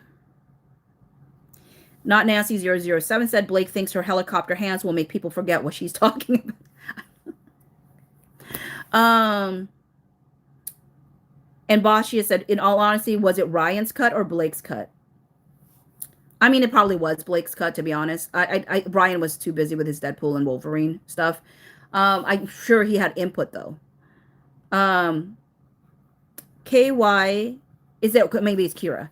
Kira4872 said, to quote Andy Garcia in Landman, snakes are cannibals. They will eat each other. I think that's what we are about to see that on the Lively Jones Reynolds side. I think so, too. I've been waiting for it. Because I'm like, there's no honor among thieves. And these folks will turn on each other. Especially as this continues to, like the bad stuff of theirs that they've been trying to hide comes out. They're going to harm each other to save themselves. The butler says, I want a list of things that she has lied about. Like what she originally said and what she's saying now. She's made changes on the trailer. What happened with like Jamie Heath. She's made changes on whose cut it was. She's made changes on the dance scene. Those are the three that come into my brain right now. She finally provided like context around describing the genitalia, but we always knew, or at least I always knew, that it was either going to be a circumcision or a vasectomy. Deborah said that is an amazing quote. Gaia said, maybe we need a list of her lies into a song. Yeah. I mean, it's kind of like when I wrote Slammed, right? Where I was like, stop, rewind. Because it was like, they kept changing the story. The lawyers did about what happened. So Jay, Sony and Wayfair develop a plan to market the film as a story of female empowerment, which Lively and the cast follow and support. In January 2023, before the film had even started shooting, redacted. Among the redacted. And then redacted. Sony's objective was therefore redacted. And then redacted. Wayfarer in turn redacted. Sony redacted. In the lead up to the premiere of the film, Baldoni, like Lively and other cast members, redacted. The Wayfarer defendants undertook a pattern of disparaging and discrediting Lively. Oh, that was a fast one. That one I barely needed to read anything. It was all redacted. Okay, so not Nancy 007 said reading the book and not reading the book. She had conflicting stories too. Oh, another thing that she would change is like whether she knew Colleen Hoover before she agreed to it. One version is she didn't even know who she was. Another version is like the reason she signed up was because she knew Colleen Hoover. It's like, make up your mind. Holly says, do you think they will finally release Blake's redacted text and deposition? I hope it happens soon. I mean, at this point, they said that the unsealing won't happen until past January 9, because December 19 is when they're going to put in motions. And then January 9 is when they will, he'll make a decision. But actually, now that I think about it, there is a world where they might decide to just unseal. They're just trying to, like, December 19 is just their motion to keep things sealed. But maybe they won't. We'll see. But Blake's been hiding her stuff for ages. And it's like weird. She's supposed to be the victim. Like, it's so weird for her to try to hide her own words.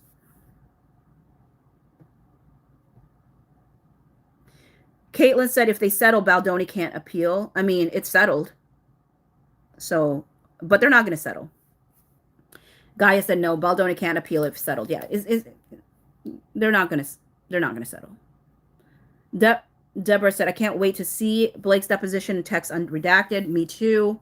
Lori said Justin can appeal the case, including the New York Times. Not if they settle, but but the New York Times one he can. If they don't, they don't settle either. Well, they don't need to settle. That one got dismissed. The New York Times one, that one is going to be most likely appealed.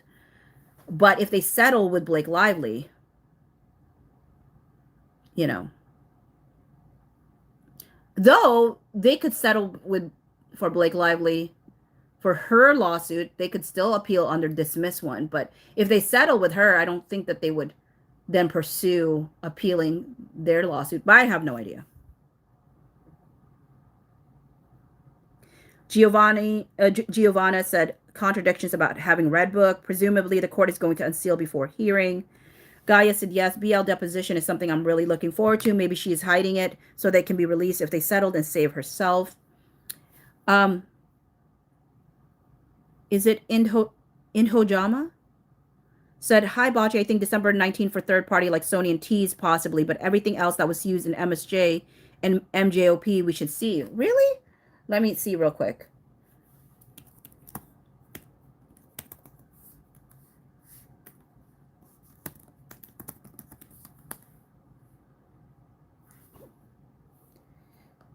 Okay.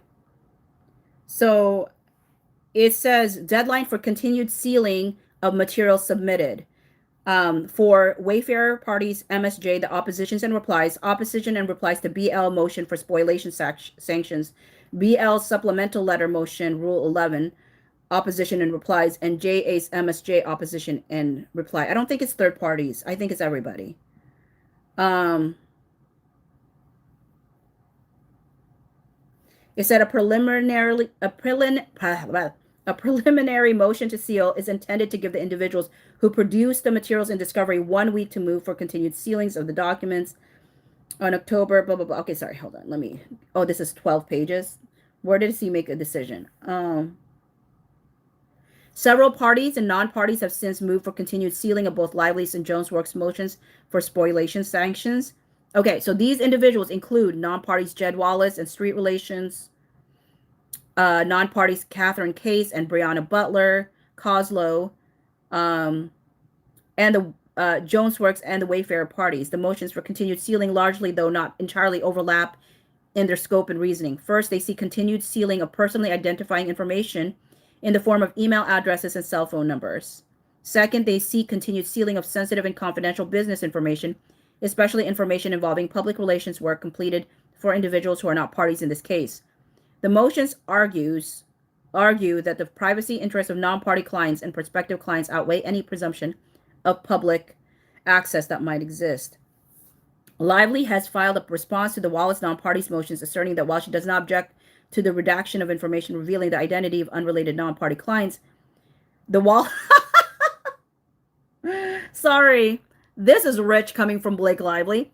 The Wallace non-parties redactions are excessively broad and shield from public view the kind of works that the Wallace non-parties are alleged to have performed in connection with the case. Ma'am, you're redacting things that don't even need to be redacted. The audacity that you're saying that Jed Wallace redacted more than he needed to when you literally redact every 5 seconds things that don't even need to be redacted. That's rich. That's real rich.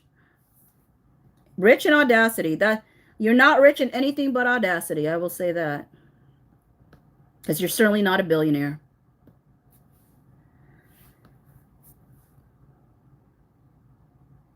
I'm going to download this real quick.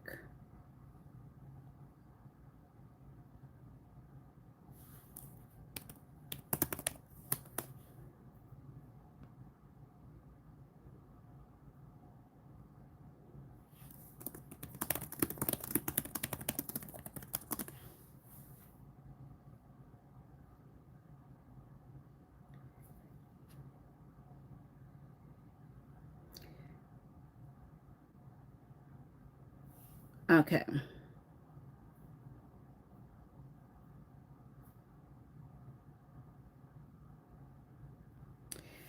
Oh, the good thing though is it says, okay, so I put it in here and it said, it's not limited to third parties only. What is limited to third parties, the strongest protection in the order is for innocent non-parties.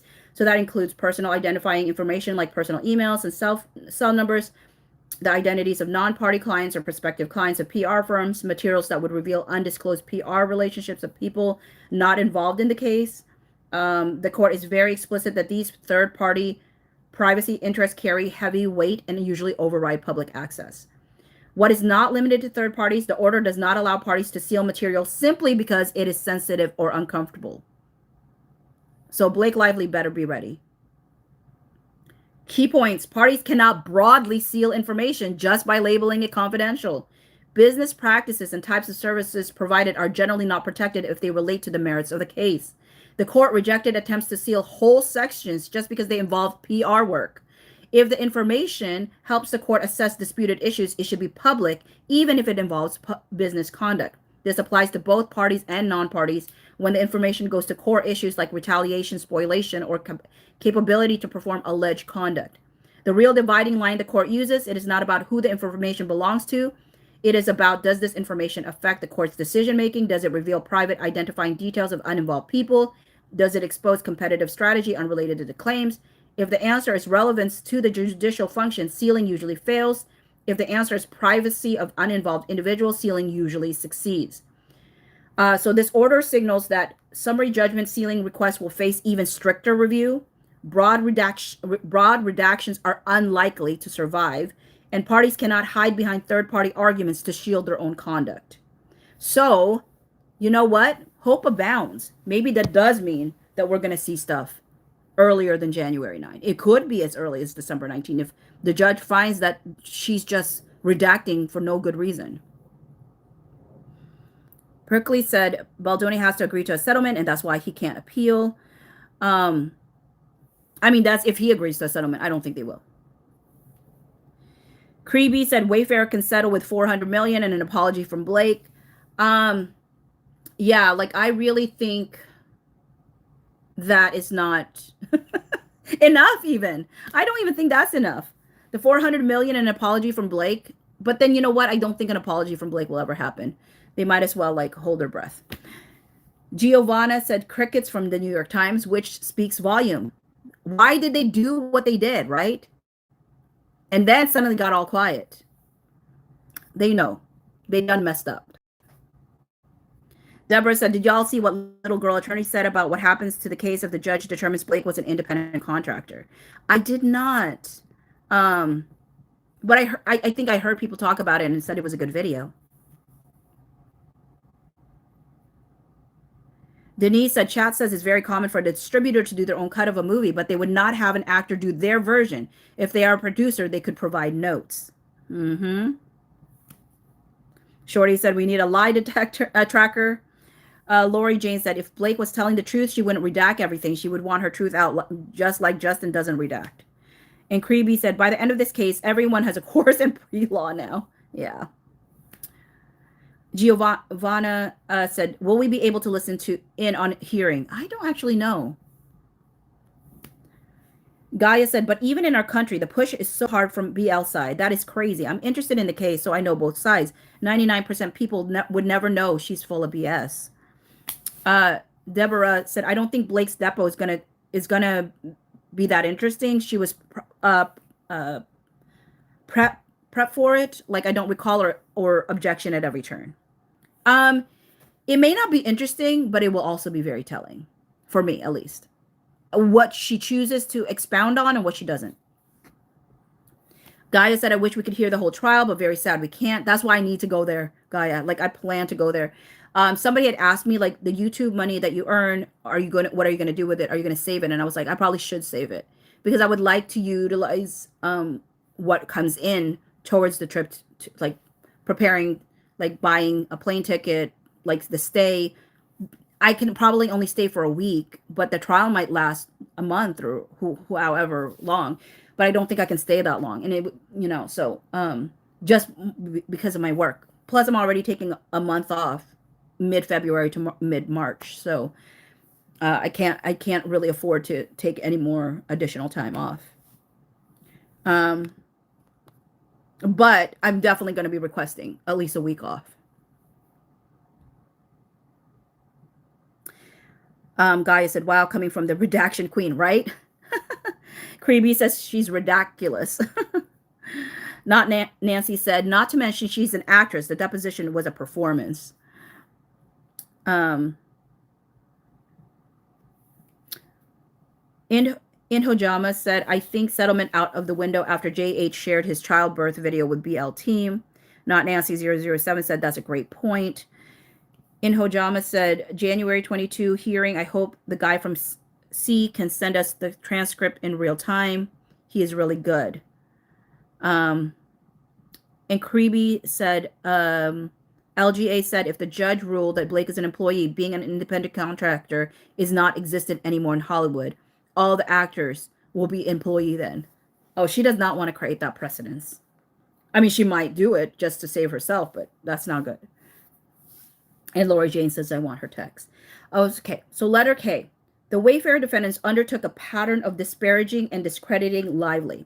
Baldoni told Nathan that redacted. Nathan agreed, writing redacted. On November 12, 2023, Baldoni described redacted. On December 30, 2023, Baldoni told Greenberg that Lively was redacted. On February 9, 2024, shooting of It Ends With Us concluded. Wayfarer defendants amended complaint Exhibit A at 61. On February 23, 2024, Baldoni described redacted. Sony was responsible for creating the trailers for the film. On April 27, 2024, Baldoni sent a string of text messages to Heath describing redacted. Okay, here's a funny thing that Blake Lively would like us to pretend we never saw. When she says Sony was responsible for creating the trailers for the film. Let's look at some text, shall we? She likes us to think that we don't remember seeing these text messages or emails. And that Sony, they were just doing their responsibility. So let's look at some of those real-time text messages going back and forth at that time.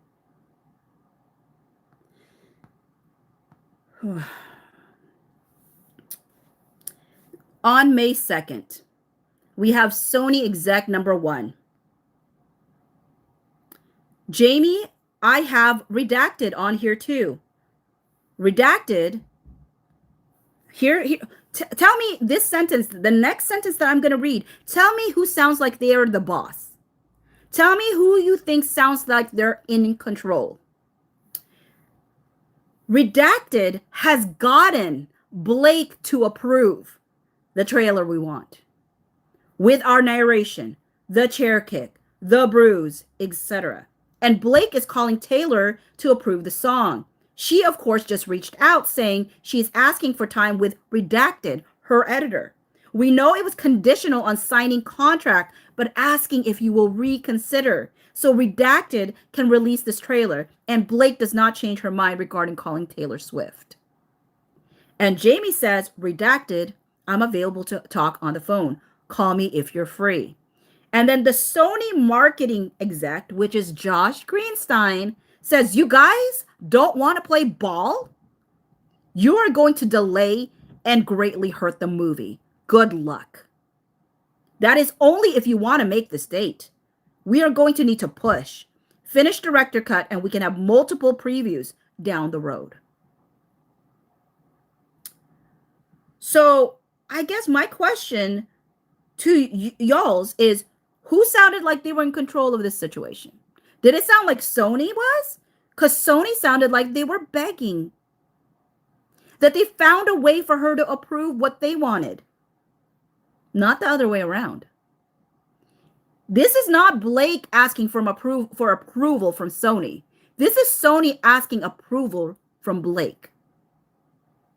So I don't know how she's going to spin that every way, which way she wants, but you can't hide from the truth.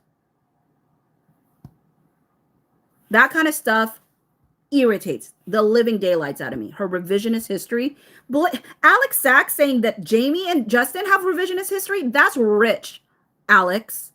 From a deposition where he slammed his hands down on a director's chair they slammed a chair to the ground. Now, mind you, she didn't say those two other things. The lawyer did, but you certainly didn't correct her. I don't know. I think some people up here are doing revisionist history, that's for sure. But Blake Lively trying to make it sound like Sony was responsible for creating the trailers for the film. How come they're begging you, Blake? How come they're begging you to approve what they wanted? And was so afraid that you were going to give a call to Taylor Swift and that you might possibly use that as leverage against stuff. You know what I'm saying? You certainly use Taylor Swift. And the fact, the audacity that you have to say that Justin Baldoni used Taylor Swift's name was out of your mouth every 5 seconds. And you use Taylor Swift as a negotiating chip throughout that whole takeover. So that's real rich of you. On April 27, 2024, Baldoni sent a string of text messages to Heath describing redacted. Baldoni wrote to Heath that redacted. Baldoni stated redacted. Baldoni set out a plan to redacted. Later that day, okay, I said I'm not going to look up every citation because I don't have time for that, in the sense of like doing it on a live because we'll never get very past it. But this whole Baldoni set out a plan to redacted, they cite his deposition. So let's see what Justin set out as a plan to do. So they're talking about Baldoni, and they said it is, let's see here. They're saying it's on, we can find this plan on, let's see here, on October 7, pages 289 to 10 to 290-20. So let's see what they're talking about here. So 289.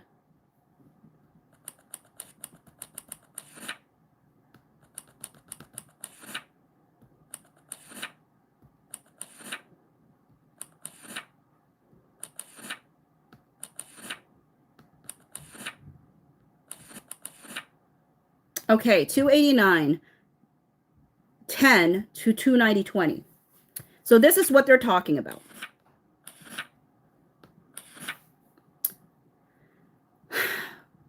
So much fear of Blake coming out and going public about how I'm a bad person and unsafe and not who I say I am. Do you see that? I do. And that's similar language to the fear you described to Mr. Van Winkle in the document we just looked at a few minutes ago from February, right? Objection, I believe so. You were very concerned that Ms. Lively would go public with some of the materials or allegations that have been contained in the 17-point list and in the list you read on January 4th, right? Objection. Again, I disagree with anything to do with the 17-point list. Do you think it might have referred to items that were in the January 4th list? Objection. I'm sure I had feelings about the lies that I felt were in the January 4th meeting, but I think it's a very reasonable feeling that I'm expressing here.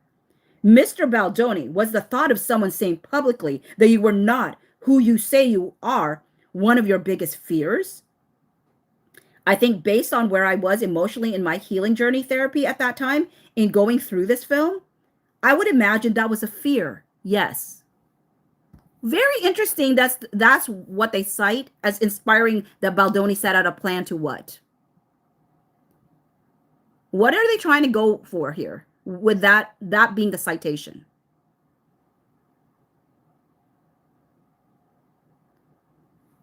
The fact that he was saying that it's lies.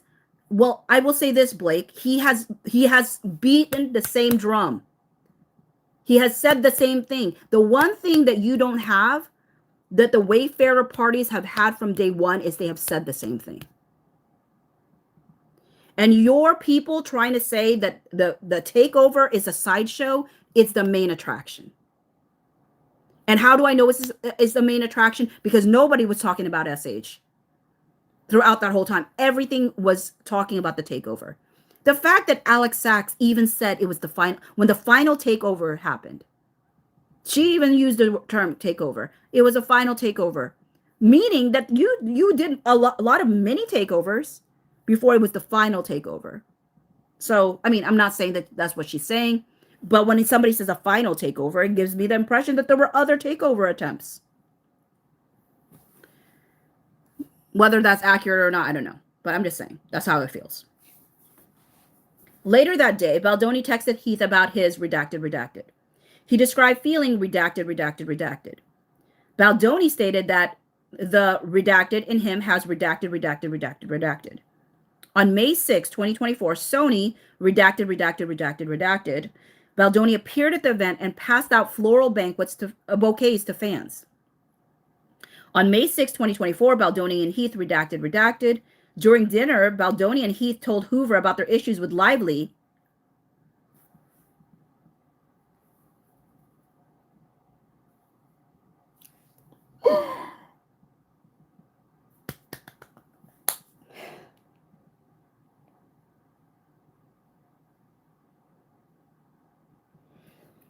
Okay, I don't know what she redacted. But the part she didn't redact makes me so excited. During dinner, Baldoni and Heath told Hoover about their issues with Lively and the editing process, and in particular told Hoover redacted. You know why this makes me so excited, y'all?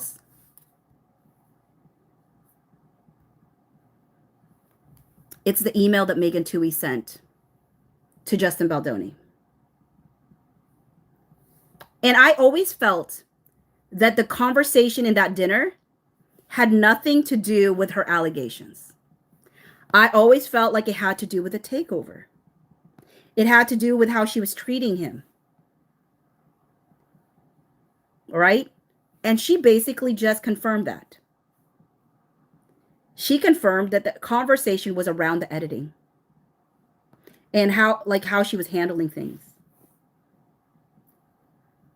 And so I'm trying to find the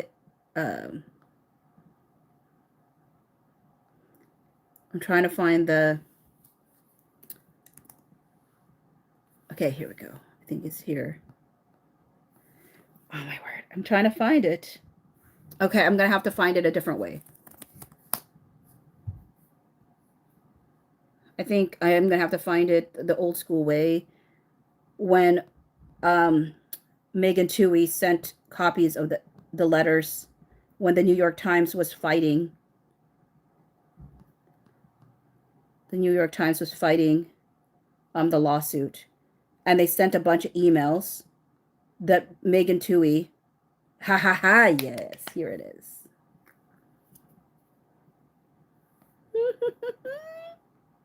Look at how Megan Twohey was told by December. Or at least how they phrased it.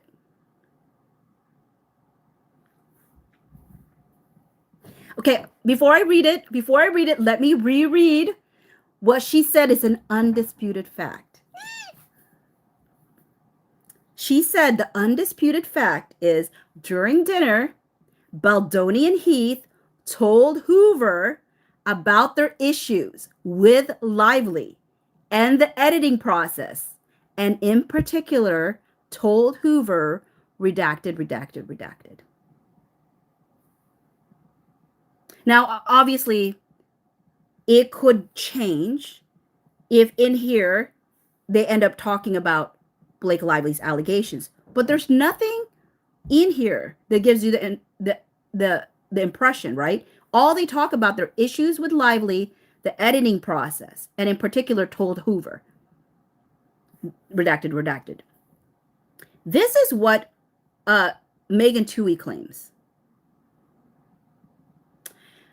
Before the release of the film, Colleen Hoover, Miss Lively, and other cast members informed Sony and Wayfarer that they would not do any publicity appearances alongside you during the rollout of the film. Miss Hoover had experienced frustrations with you and became upset when you told her about Miss Lively's allegations at a dinner last spring. So according to Megan Twohey, the story she was told was that Hoover was upset because of Lively's allegations. The onus of that dinner, the reason she was upset was because of Lively's allegations. And yet, when it was time for undisputed fact, she admits that what got her upset was that she got put in the middle. And this is something that Hoover has explained in the past. What she didn't like was being put in the middle between her and like Blake Lively and the thing with Wayfair. And it was around issues with Lively and the editing process. And in particular, Now, mind you, again, this could all blow up in my face if it turns out the redacted portion is talking about some sort of allegation, which it could be, right? They quote Hoover and Ferrer. But what would Ferrer know? Except what Blake Lively told her, which is really hearsay in the end. Or she could be talking about what Colleen told her. But here's the beauty of this little statement is she can't get her lies straight. There's so many things that she said in the New York Times article that she is walking back. And it's going to be so beautiful when we're going to see so many contradictions of what she was willing to say with her full chest to the New York Times, that now it would hurt her case if they were true, that she's trying to walk back.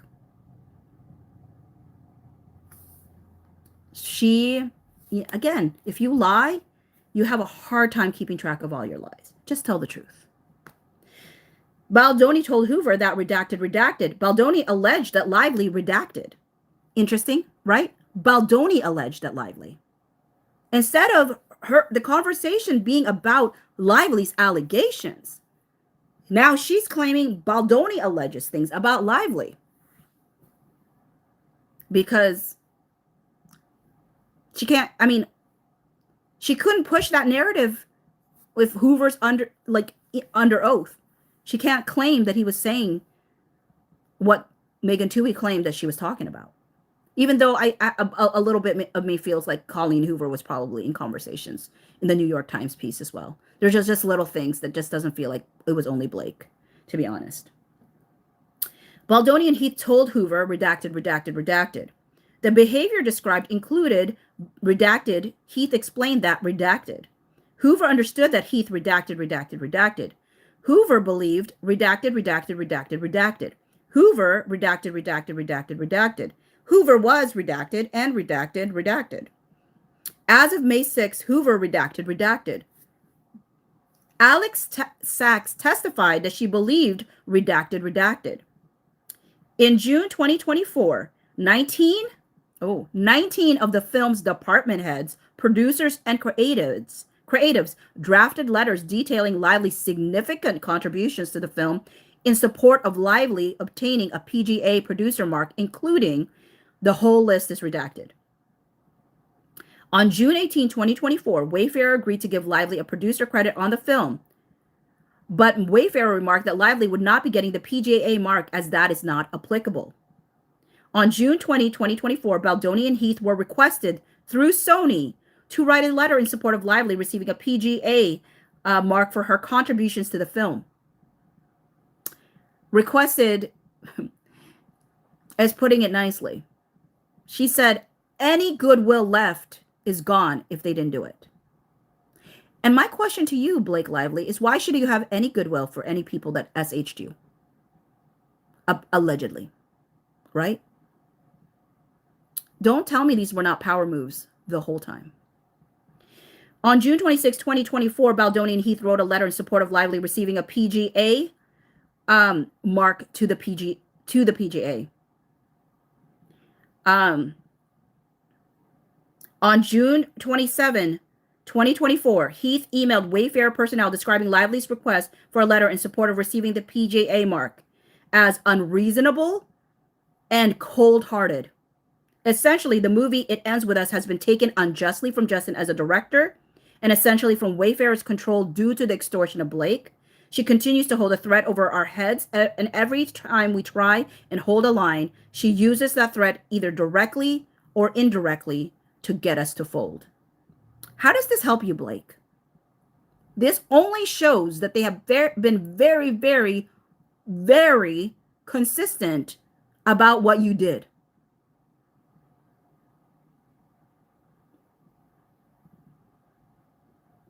You're making this sound devious when they're just laying out what you did. She is so exhausting.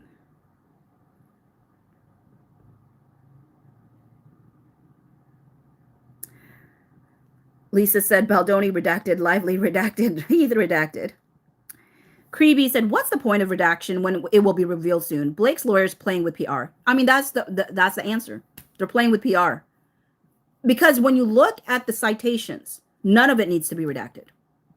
None of it. Lisa said, they seem to be doing well thanks to TMZ and MSM misreporting. Maladaptive said, a lot of Blake's redactions aren't redacted anywhere else. They're just being sketchy. Exactly. There's no consistency in her redactions. It's not motivated by necessity. Lori River Goddess said her lawyer's getting the big bucks for redacted. Deborah said Wayfarer has always been transparent, 100%. Maladaptive said all eyes on me in the center of the ring, just like a circus. I remember she called it a circus one time, and then I did a picture of her being like the ringmaster. Like, you're calling it a circus, you created the circus.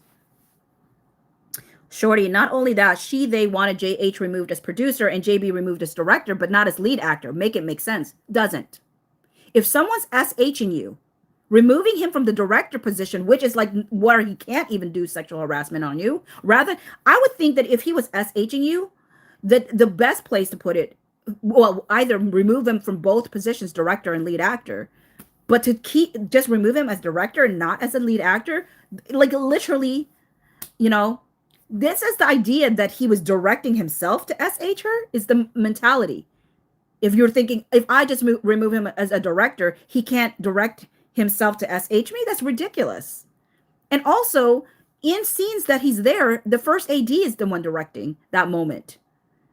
So, and I mean, obviously she got her fired. And can I tell you, Alex Sachs calling Julie Bloom, who has 6 times more credits under her belt than Alex Sachs has in her whole career, calling her weak is real rich.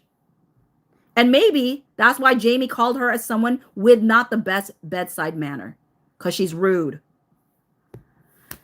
Maladaptive said, look how far into this they got before actually telling people what was going on.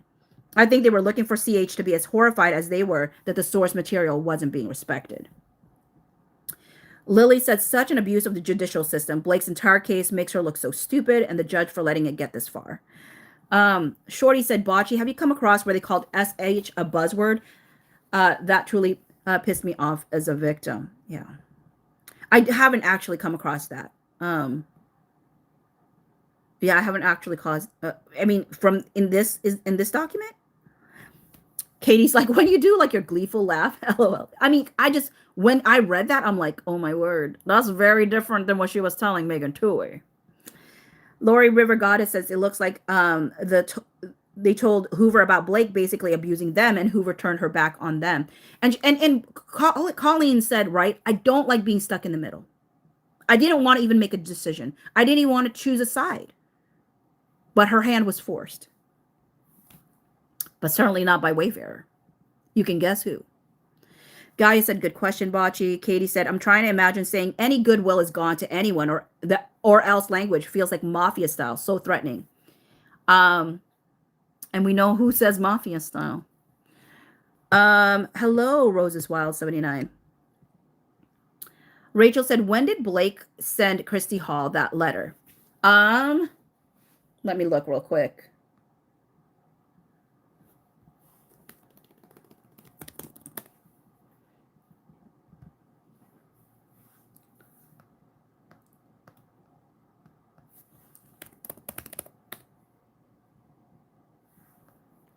She sent it on August 11th. So she said it on August 6th. It took her five days to write her an email.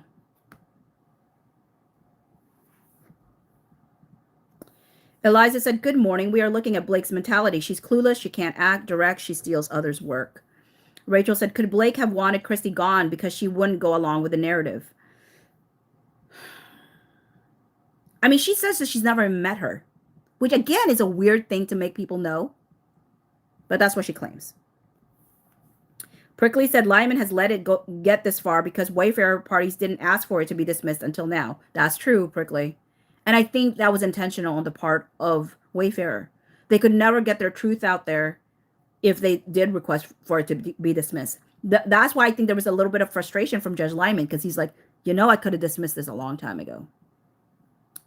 Maladaptive says her hand was forced when Blake paid her off with an unfinished movie for Book Bonanza. I truly believe that's what she had to choose. Blake's cut of the movie. All right. Letter L. The Wayfarer defendants hired crisis experts to bury Miss Lively by discrediting her claims and assassinating her character. Discrediting what claims, Blake? Discrediting what claims? Remember, you didn't even come out. You didn't even come out until December. Discrediting what claims? Especially, and I'm saying this, Blake, because do you remember what you said to Megan Twohey? Let's look at Megan Twohey's interview on NPR, because I think you forgot what you said. So I think we need to hear from Megan Twohey what you claimed at that time. And this is why I'm like, you need to remember your lies, because it always bites you in the butt. You said this. Yes, they said, Shapiro says, which is not Shapiro, their lawyer, but the person who was interviewing Megan Twohey, said, and it's not just the mechanics of how this machine operates, but also that it sprang from an allegation of sexual harassment and is entirely grounded in a gender imbalance on set, Blake Lively alleges. And Twohey said, yes, that's exactly right. And she told me, and she, being Blake, told me, like, listen, this was actually not the worst that I have experienced in Hollywood. I've actually experienced far worse misconduct. I spoke up because I wanted to address it, and I thought that I had. And I thought that I had. And I thought that I had. And I never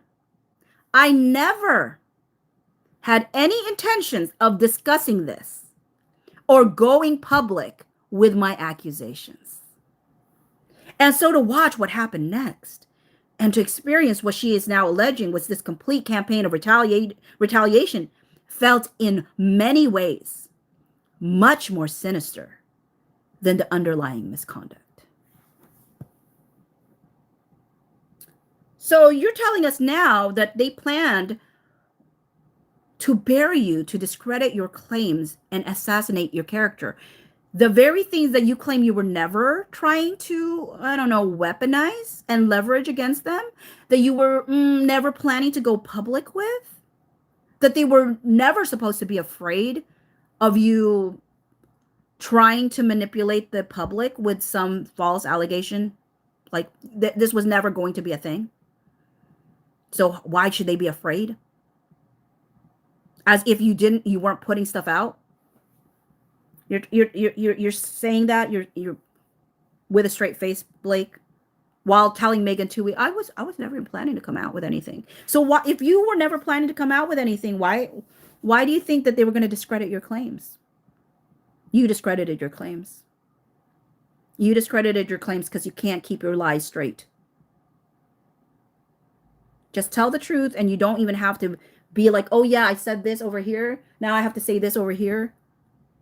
The New York Times, I'm gleefully saying that the New York Times will be your undoing. Because there's so many things that you were so happy to proclaim in the New York Times that you're not so happy to proclaim now in your lawsuit. Because it just reasserts that the Wayfarer parties were telling the truth. The things that you were so happy to proclaim back then. You're trying to backtrack now. Too late. Too little too late. The Wayfarer defendants plan to go on the offensive against Lively from the outset. Really, Blake? Then why is all the language defensive? Why is the language all defensive? On May 6, 2020, Wayfarer hired Jonesworks as its redacted. Since around July 2020, Jennifer Abel has served as the PR representative overseeing the Baldoni and Wayfarer account. Matthew Mitchell also supported the Wayfarer account with Abel. Both Abel and Mitchell are based in Los Angeles. On May 17, 2024, Baldoni texted Abel and Matthew Mitchell that he expected Lively redacted. Baldoni told Abel and Mitchell redacted. On May 22, 2024, Baldoni texted Abel and Matthew Mitchell with continued concern, redacted. He continued, redacted. On June 15, 2024, Lively and Hoover and the other cast redacted. On June 17, 2024, Abel and Baldoni redacted.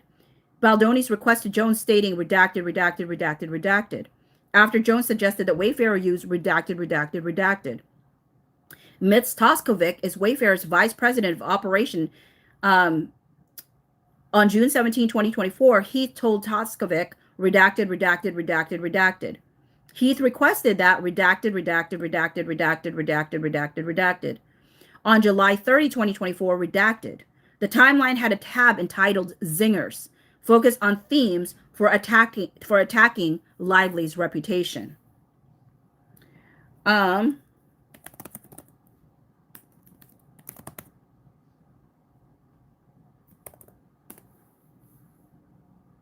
So let me read the Zingers.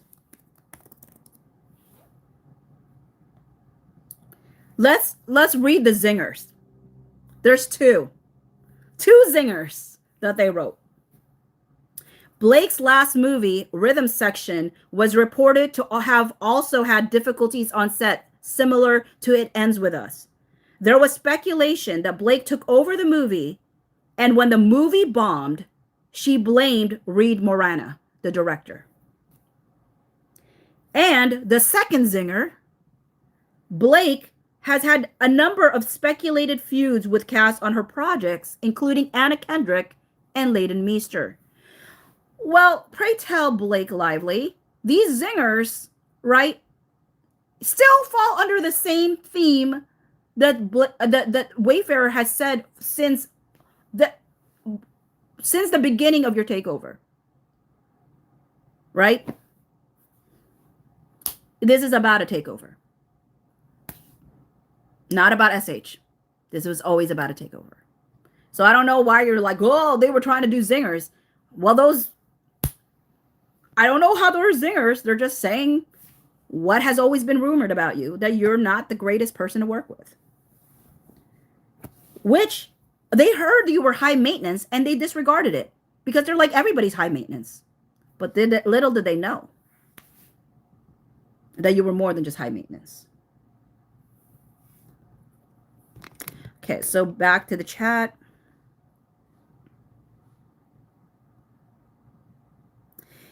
Stephanie said, anyone who believes SH is going on would choose their side without hesitation. CH either didn't know the allegations or didn't believe them. 100%, Stephanie. That's the thing that always stood out to me, where she's like, I didn't want to make a choice. If one was being accused of SH, by this side, it should be an easy choice. The fact that it was an easy choice for CH tells you that she, yes, either didn't know the allegations or didn't believe them. And then obviously people will bring up her son as how she's not a person that tends to believe it. Giovanna said, are you going to post live? This is actually, when I do a live, it automatically posts eventually on a live. So yeah, if you're asking about this live, this is automatically going to post. It's only TikTok where I have to download it, then upload it into YouTube until the day I figure out how to stream on both platforms at the same time. Lori Jane said, over her saying Darvo as a victim, she hurts all victims. I agree. Shorty said, regarding buzzword, I was listening to another content creator. I need to find the filing and search the PDF again. We'll let you know ASAP. Girly said, I am enjoying this cross-examination because it is wild to me, Girly, the audacity in which she's bold-faced lying to our faces. She's just lying and playing in our faces. Zane's, hi. How is it a smear when it's simply inconvenient truths about them? Exactly.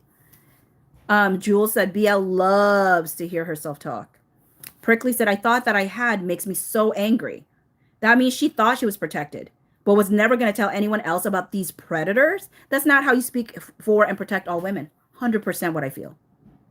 If they really were these sinister individuals that you claim they were, the fact that you were never going to go public with it, and then suddenly you want to be a poster child for 47.1, suddenly you're a poster child for believing like wanting to fight for women. It's so interesting, Blake, that you made a big deal about 47.1, and when it didn't go as quickly your way, you stopped talking about anything.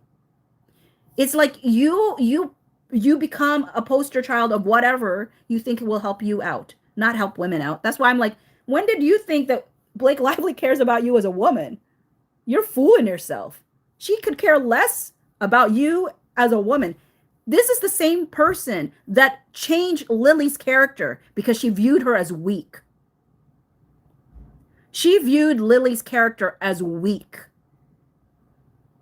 And she didn't want to play a weak person. And if that is not some internal misogyny or whatever, I don't know what is. She says she has toxic masculinity in her. She joked about that. I believe her. I don't think it's a joke. And so I think it's rich that her supporters then use things like, you're a misogynist, you're this or that, for not supporting someone who literally upholds the patriarchy in everything that she does. She literally got women fired off of the movie and replaced them with men. How is she somehow the poster child of caring about women? Rose's Wild 79 said, do you think Lyman will be fair in his rulings towards Wayfarer? Yes. Yes, I do. Wayfarer just needed to be better in speaking the judge's tone. And I think they've gotten, like Shapiro, I think is better at being able to speak to things that speak more to the judge, hopefully. Because he's a very procedural judge. Eliza said she can't point to even one planted article. I just don't get her. She tried with the infamous Exhibit 55 that Blake Lively supporters heralded as like the KO. This finally proves it, until you actually read the articles. And I may give them one, like the Daily Mail article, but still is a Daily Mail article. But the rest were either pro-Blake, anti-Justin, or they were neutral, or they were negative towards both of them. Prickly said, I think Lyman has been pretty fair so far. I see him as erring on the side of a potential SH victim, which has made him look unfair in some regards. Yeah, he has to treat her as what she's claiming to be. Zane said, OMG, I forgot the rhythm section. Prickly said they didn't know she is different. Maladaptive said the only two rulings of Lyman's I side for is Nathan Heath's birth footage and Wayfarer's dismissal, because arguing both sides of an argument should have happened at trial, not in a dismissal. I agree. I think that he dismissed Wayfarer's stuff earlier than he needed to. But to be fair, if Wayfarer requested them to dismiss Blake Lively's case earlier, he probably would have dismissed the bulk of it as well. And as for the Natasha Heath's birth footage, I was not thrilled with the decision, but I understood it. With that said, he should write clearer orders. Christy said, I just learned how to thumbs up a live, LOL. Thanks for thumbsing up the live. Maladaptive said, do you have a song called The Audacity? If not, you should. Prickly said, preach, Bocce, preach. Renee said Blake cares about Blake, not her kids, her husband, or other women. Just my opinion. And maladaptive says patriarchy with a vagina, which comes from Brit.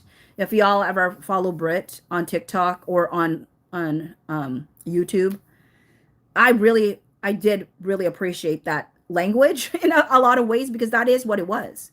It's just patriarchy with a vagina. Like, I mean, the way that Blake Lively has approached these things, that's why I'm so surprised that so many women are trying to show her support. Because they think that somehow Blake cares about them. I don't, how did they, like, how did she convince people of that?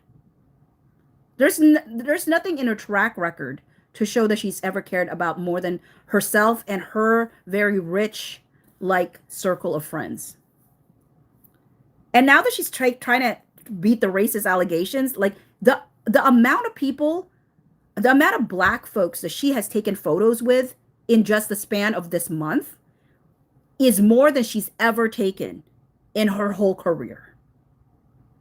So yes, it feels performative, Blake, when you're suddenly taking photos with all these Black folks and you've never, like, I literally tried to look up pictures where she has ever been next to Black folks that were regular people. That wasn't happening. But now she's trying to beat the racist allegations. And I'm like, you're never going to beat it by using people as props. And that's what it feels like. You're using people as props. And she's almost too responsive to the criticism that it never feels like it's naturally coming from authentically something inside of her. It's always a show for her. And that's aggravating. Because all that people are asking for is for her to authentically own who she is. But I don't think she knows who she is. Giovanna said BL wants to be the ruler archetype. See Brianna. And honestly, she feels more authentically the ruler archetype. This new persona that she's trying to put on to try to appease the public is having the opposite effect. Because I don't think that this new persona she's trying to put out is who she is. She is closer to the ruler archetype. Just own it. Even if I mean, there's so many things where I was like, Blake should have just owned it. Because right now, all she feels is inauthentic. The butler says, I think LL knows BL doesn't have a case and gave her everything and every chance to prove it. I don't think he's biased. Oh, you meant Judge Lyman. Okay. Okay. Lori Jane said Blake has been a narcissist her whole life, so bullying on everyone. I think Shapira has been worth every penny so far. Renee said all the stage sightings show she's listening to Ellsridge. FAFO, yeah. Yeah. I'm fair. I mean, if not her, her team is. It's very clear that they do listen to Ellsridge. They really do. It's just it's too many coincidences on how quickly they do something when she says something. Eliza said Britt is so good. She is. Maladaptive said she's never beating the racism, not ever. Yeah. Christy said bingo. She does not seem genuine because she does not have her own identity. Lori said Betty Bamboozler. Zane said, yeah, her trying to put off some warm vibe just comes off as smug and arrogant. I mean, I don't know if I feel like, I mean, maybe it comes off as smug and arrogant to folks. To me, it just feels inauthentic. I mean, she's doing this thing with her eyes lately and her smile, and it's just odd. It's not her. Again, it was better if she just stayed with her ruler archetype, because that's the looking down on people. That is who she is. That's who she's been. But I think she doesn't feel like it helps her out. But in the end, like, people who want to like Blake Lively will like her anyway. And those that don't want to like her won't like her. So just live into your truth of who you are instead of trying to change it so massively. Rachel said there's no way she isn't jealous of the power Taylor Swift has. Eliza said their plantation wedding says it all to me. Zane said she looks down her nose with those squinty eyes. It just gives smug to me. Lori said having her guests sitting next to slave quarters says all I need to know. And the interesting thing is, I know that there are some people who were saying that those photos were not of Blake Lively's wedding, but literally there was a website that said these were exclusives from her wedding, and that's where the photo was found. So I'm not quite sure why there are folks that say it wasn't from her wedding when there's an article that says these are exclusives of her and her wedding. Now, mind you, the only thing that gives me pause that it's really her wedding that those photos were taken of is like the decor. I'm like, is Blake Lively a plaid girl really for her wedding? That's the only thing that gives me pause. That's the only thing that makes me go, maybe there's truth to that, because I would think hers would be more high regal decorations than what that picture. That was too down homey decorations for Blake Lively. Maladaptive says her smile has changed. ABE says it seems to seem more warm.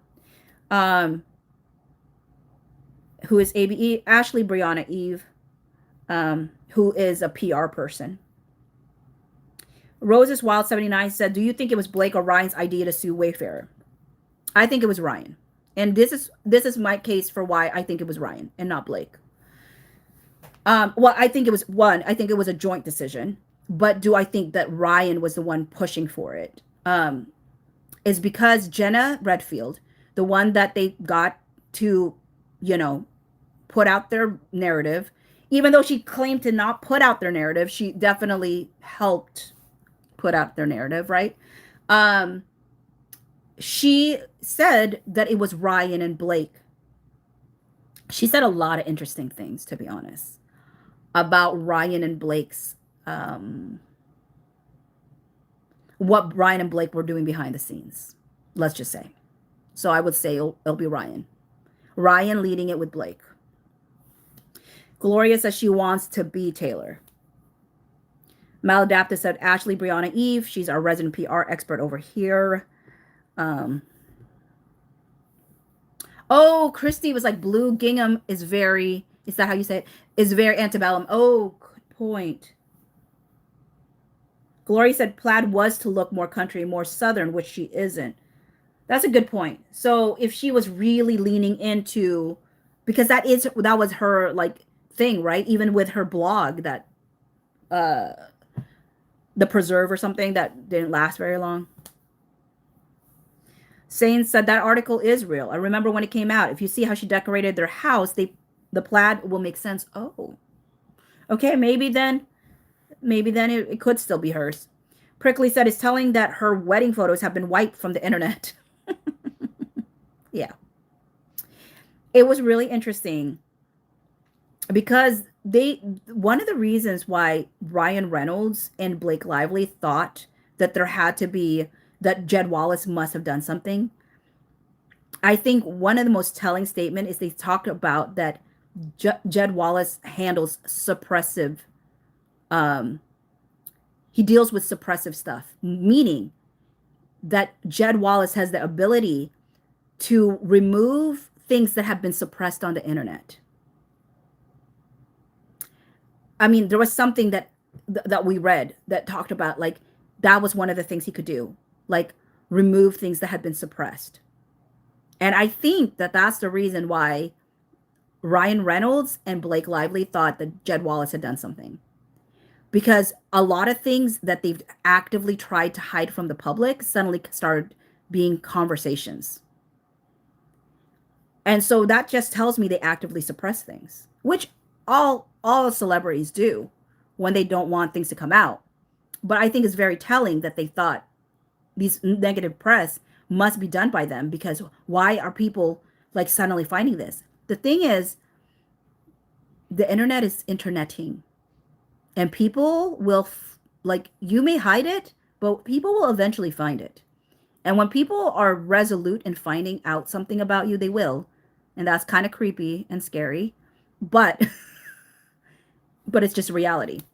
It's kind of a reminder of like, I was watching a TikTok where somebody said that somebody had left like a rude comment on somebody's video, and this person like drove 3 hours or something to that person's house and said to that person, see how easy it was to find you. Now, kind of scary, right? But the point was that people sometimes think that like their activity online will not be found out. But people can be found out. And that's the scary part, right? You just hope that people are kind. They're not going to be mischievous. They're not going to do anything harmful. That's why it's scary to put yourself out on the internet, because there are people who want to dox people, and there's people who want to do all these horrible things to people, right? But you know, yeah. But I got lost in the sauce with why I even brought that up. Sorry. I don't even know why I said that. I was just thinking about it. About people suppressing things and whatnot. And then I went down a rabbit hole that I was not planning to go down on. Maladaptive said, Ryan and I say that as a long time, Ryan, and I say that as a long time former fan. Renee said, I believe Blake should sue her own PR team and marketing team, Ryan, and they caused a crap show on her part. Throw her lawyers too. They know better. Katie says, I've seen ABE, just didn't know her by that acronym. And I don't know if people call it like ABE or Abe or Abe, or I don't know how people say it, so I'm just saying ABE. Hi, Jeanette. Brickley said, with these people, every accusation is an admission. Giovanna said, RR is supposed to be digitally savvy. Zane said, had they just ever really taken accountability for anything ever, none of this would have hit as hard. 100%. 100%. I mean, they could say, well, Ryan did apologize. And I will say Ryan, not Blake, right? But Ryan did apologize for the plantation wedding situation. But then at the same time, had a Boone plantation company or whatever it was that Ellsridge found and called out. And then literally the next day, they closed it. They closed the business. I was like, can y'all be more like obvious that you literally close it down the day after the video goes up? It's so funny. Lori Jane said she wished she could be a Southern Belle. Katie said, honestly, think if the pregnancy video never came out, we wouldn't be here. SH has always been just a tool for her. Oh, the Shasti is what people say it is to be. Shasti bump video. The Butler says, I think her lawyers are fighting so hard because they know they messed up with Van Zandt. And I mean, the thing is, Van Zandt was done by Manat.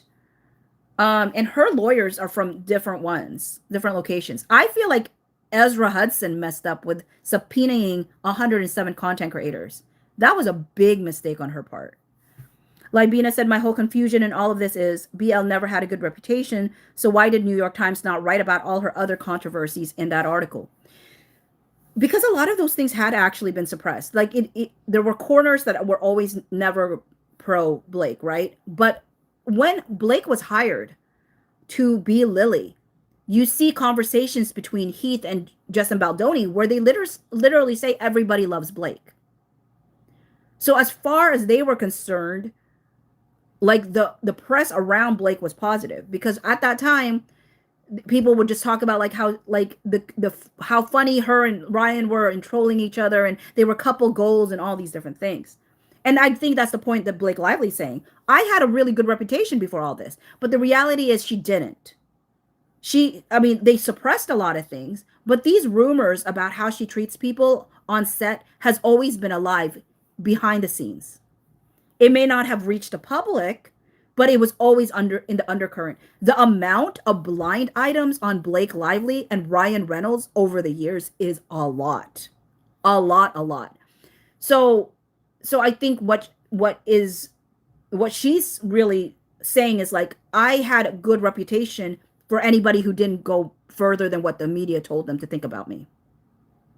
Because most people just went with what the media said.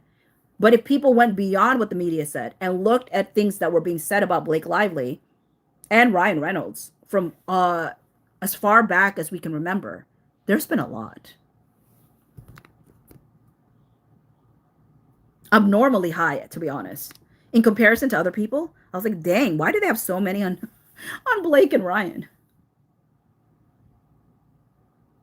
Zane said they are watching Elsie the minute she drops content. Yeah. And then Maladaptive said it was Boone Hall, LLC. Thank you for reminding me what the name was. I wasn't sure.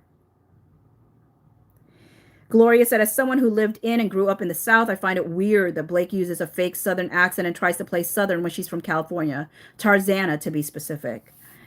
And Maladaptive said, Crazy Days and Nights have a series each on Blake and Ryan.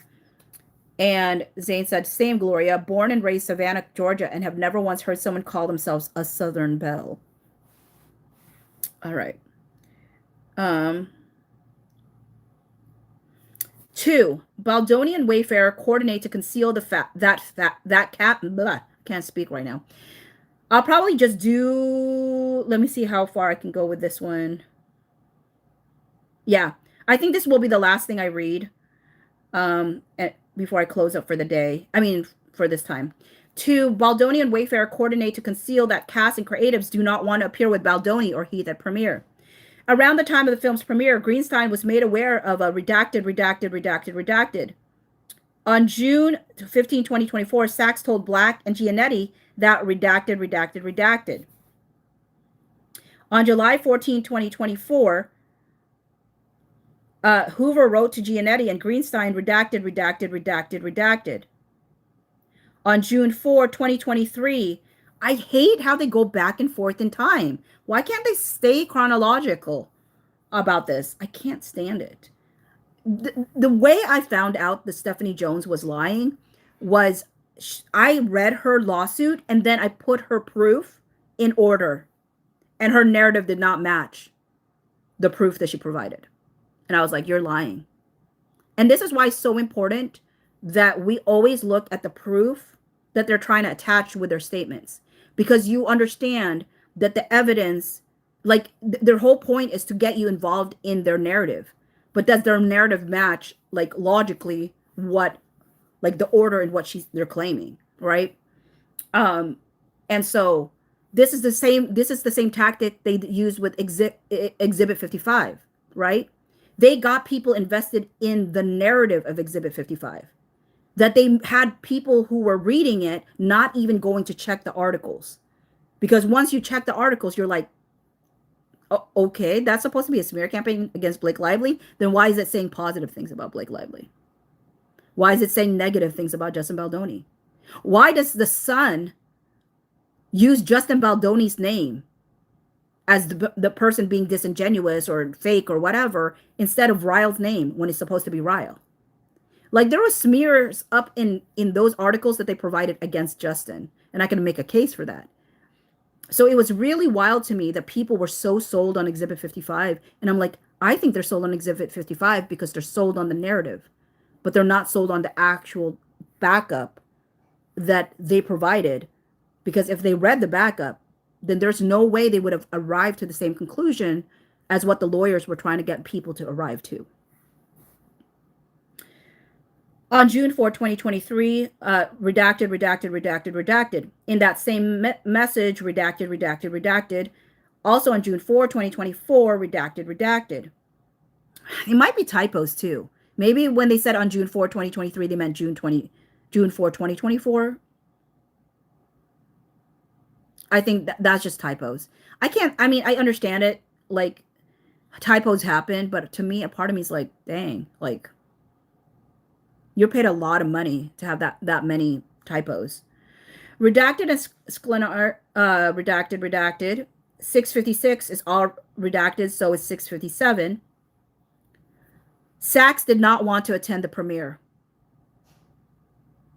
On June 20, 2024, Abel expressed concern to Sony, redacted. Abel, Baldoni, Heath, and Baldoni's PR team, redacted. Then 661 is redacted all together. 662 said another possible excuse floated from Baldoni's absence from promotional content and cast tension was Baldoni's neurodiversion. Baldoni wrote redacted. On July 16, 2024, Sony reported that the films redacted, in particular, redacted, while some redacted. Greenstein was responsible, redacted. On June 17, 2024, Greenstein redacted. Greenstein recalled that redacted. On July 22, 2024, Baldoni texted Greenberg that they needed to redacted, redacted, redacted. On or about July 22, 2024, Lively told Sony that she would not appear in press with Baldoni. Lively did not want to appear alongside Baldoni due to her grave concerns about how he treated women in connection with the film, how he had disparaged her to others as retaliation for her speaking up, and Heath and Baldoni's inappropriate and uncomfortable behavior in connection with the film. Do I believe that?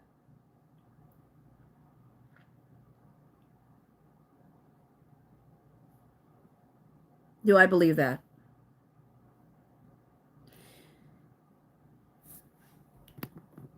I believe she wanted people whispering, for sure. So she's saying that she was never planning to speak up about her accusations, her allegations. But she really just wanted the internet to whisper, right? Because if you're never going to talk about it, you just call him the director, you're not ever seen with him. This was Blake Lively's plan, right? Get us talking.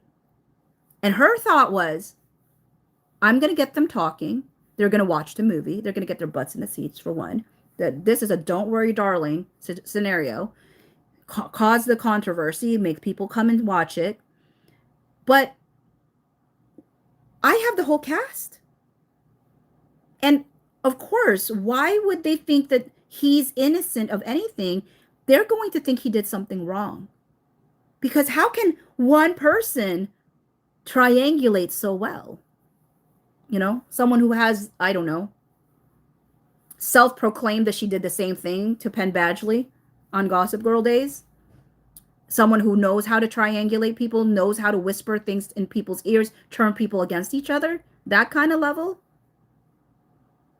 So the fact that people are like, well, obviously he's in the wrong. Like all of these women are saying these things and whatnot. But I don't know if you've ever been in a situation where you know one person can turn the tide immediately against somebody. And it doesn't have to be like in truth at all. But the pull is so strong. With that said, at the end of the day, Blake Lively thought, I can just basically get people whispering, right? I can just get people whispering. And it's going to be to my favor. And when it happened to not be in her favor, suddenly she hated it all. Suddenly she hated it. But she made the bed, now live in it, right? If I'm quoting Emily Baldoni, she made her bed, now live in it. Not just lay in it, live in it. Okay. Let me see how long this one is. So I'm like, can I fit in one? Well, no, actually, let me look at chats. I think I'm going to stop here because one, my throat hurts. So I would end on page 217 of 259. So we'll start up with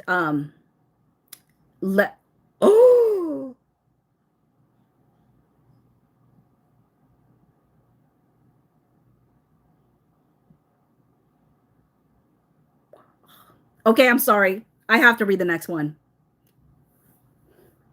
I have to read the next one because I'm telling you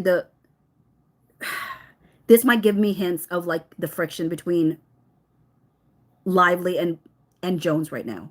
Possibly. I don't know for sure. It depends on what they say about Jones. So let me read comments real quick and then I'll go to that section.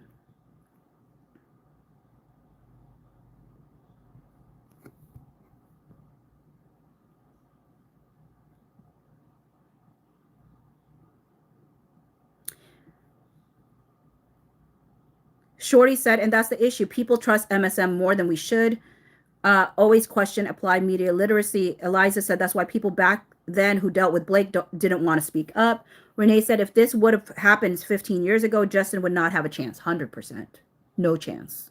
With the internet, Blake and Ryan can't hide their craziness. Everything will come out. Yeah.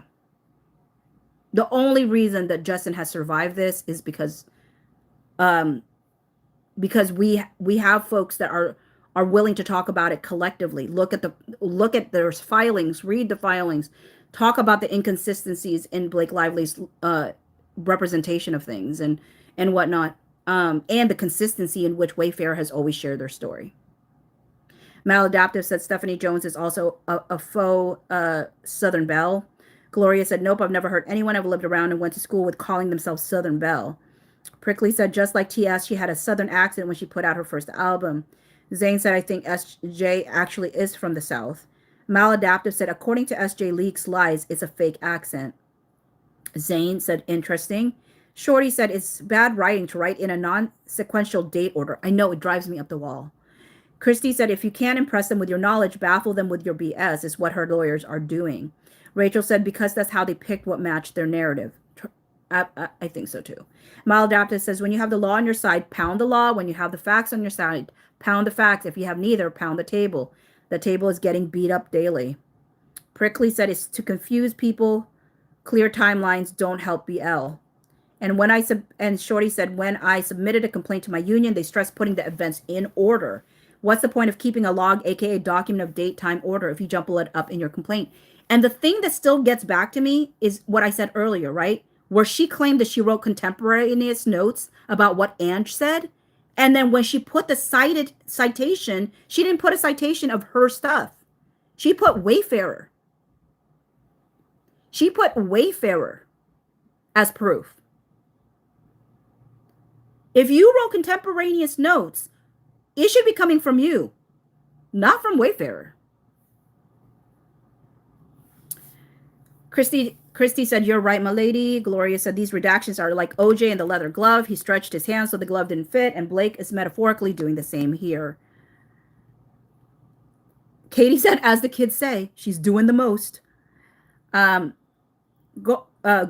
said, I'm not a fan of Brit the commentator. I'm not going to finish reading that. Sorry, Glorilla. I'm not a fan when people, I mean, you have the right, obviously you have the right to your own opinion. I just don't ever like putting out into the space negativity about any content creators. It's hard to be a content creator. So I don't like it. And I don't even have to agree with the content creator. And I do, I mean, I haven't watched this video, and I probably do agree with Britt. I don't know. I haven't seen the video. I trust her expertise more than mine. She's a lawyer. I am not a lawyer, so she would know better than I would. But I also just don't like being negative about people as much as possible. Now, it's hard when I have a concern about something and I communicate a concern. People can sometimes view that as me being negative about somebody. And I'm like trying to always figure out how can I own my own experience of something without people feeling like it's a put down on somebody else. Because that's the last thing I want to do is put down anyone else. So I try to avoid reading comments that have any negativity towards anybody.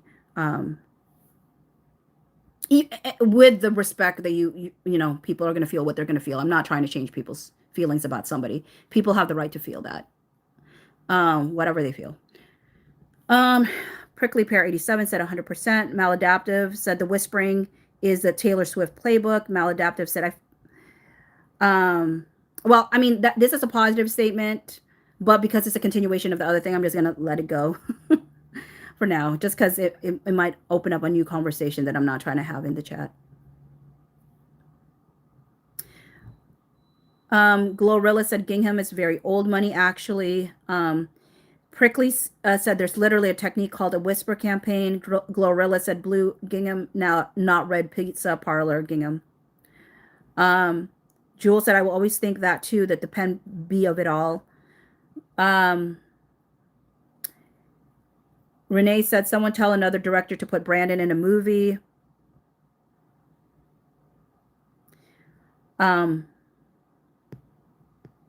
Renee said, love Emily.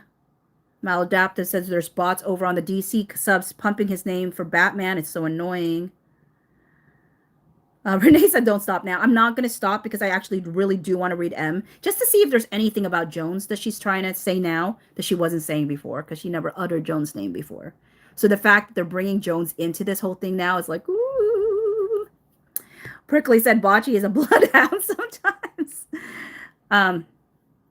Maladaptive says, you know what friction causes? Fires. Eliza said, thank you so much. Great way to wake up and drink my coffee. Lori said, she said she'd take the gloves off if Wayfair didn't take the blame for her bad marketing. All right. So letter M. Baldoni and Wayfair hired a California-based crisis PR team to bury Lively. Jennifer Abel was the vice president of JonesWorks at the time until she created and started working at RWA Communications, a public relations firm, on September 1, 2024. Girlie said Bocce's nose gets itchy because she's allergic to BS. LOL. I wish that was the reason. On July 24, 2024, Abel emailed Heath and Greenberg requesting that redacted.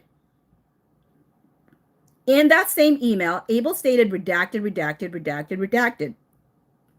Also, on or around July 24, 2024, Tara Hanks, the president of Wayfair, the president of Wayfair asked Jones redacted. They're really bringing in Jones now. Jones has been saying that she did not know. This is kind of devious on Blake Lively's part, a little bit. I definitely think there's a rift between Jones and Blake Lively right now. And here's why. Stephanie Jones is trying to fight the indemnification of Jen Abel on this case. And the way she's fighting it is saying that she had no clue about anything. That she had no idea about anything.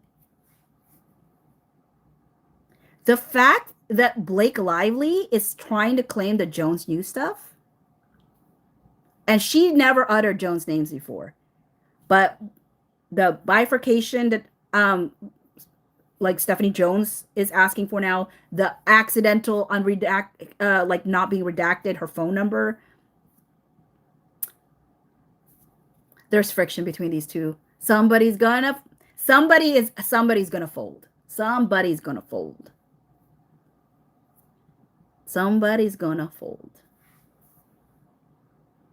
Because now Blake Lively's team is bringing Jones into this in the way they never did before.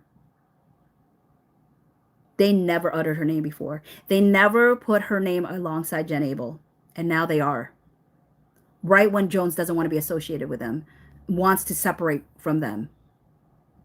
So I'm realizing that they both realize like they either save themselves, but they can't save both of them to save themselves. So who's gonna?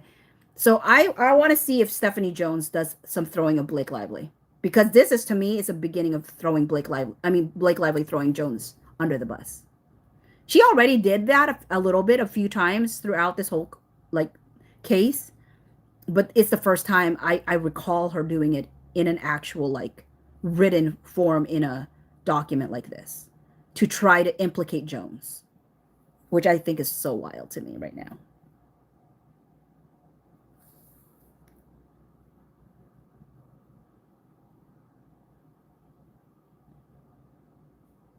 Unless the only thing that might be different is if she's not throwing her under the bus.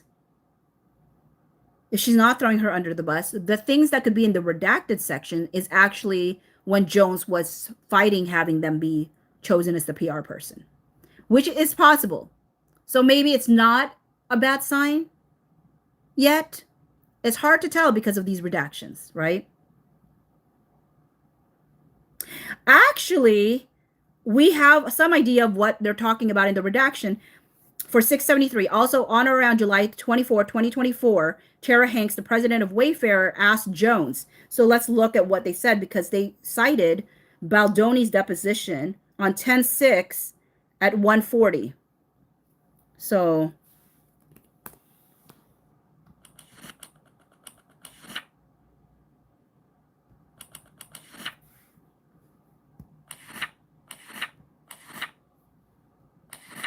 okay, so they're saying 1:40, 9 to 20. So 9 to 20, 1:40, 9 to 20.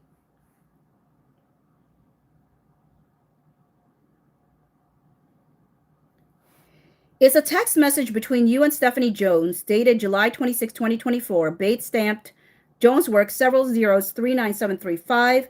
Is this the text message that you were referring to that Stephanie Jones sent you where she, oh, okay. So they're not throwing her under the bus because they're talking about her warning them about Melissa Nathan. Sent you where she warned you against hiring Melissa Nathan. It appears to be.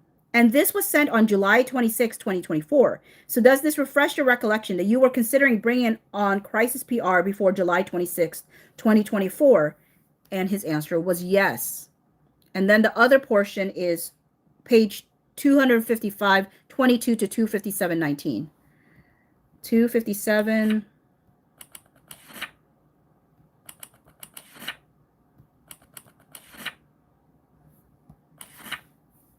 257, 22 to 19. Okay.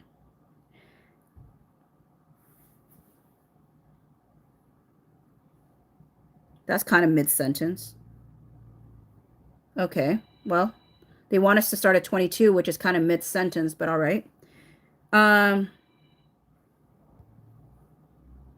no wonder. I'm reading the wrong one. I was like, that's the wrong. 255. Okay, 22 all the way to 57:19. Okay. 22. Sure, at some point after you received the scenario planning document for TAG, you ultimately hired TAG, right? The company did, yes. Yes, is it your testimony the Wayfarer hired TAG? Yes, I believe so. Okay, do you have an understanding of whether you personally also hired TAG? I don't think I personally hired anyone. Okay, and when Wayfarer hired TAG, what was your understanding of what TAG was being brought on to do?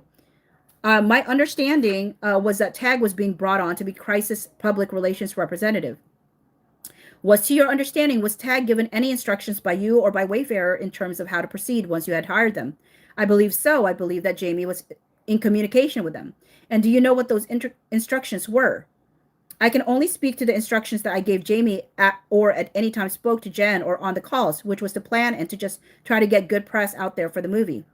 How involved were you personally in discussing with anyone at TAG the type of PR strategy you all should be employing? I don't know. I think I had ideas. I'm not sure how many conversations were happening versus what ideas I was sharing. I was kind of in and out.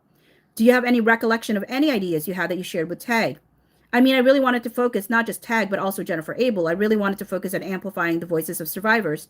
I wanted to focus on the DV. I wanted to focus on the movie and not all of the speculation and drama. Did you personally ever have any conversations with Stephanie Jones about the instructions that Wayfarer was giving TAG in terms of how to proceed? I don't think I had any real conversations with Stephanie Jones outside of texting through July and August. Okay, so now that I've read this, I don't think she's actually throwing her under the bus based off of what they cited.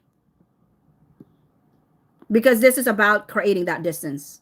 Like that that Stephanie Jones that never wanted that to be an issue. I never wanted Melissa Nathan to be hired. What I thought was interesting was when she said Hiltzik was weak. When Stephanie Jones said that to Jen Abel.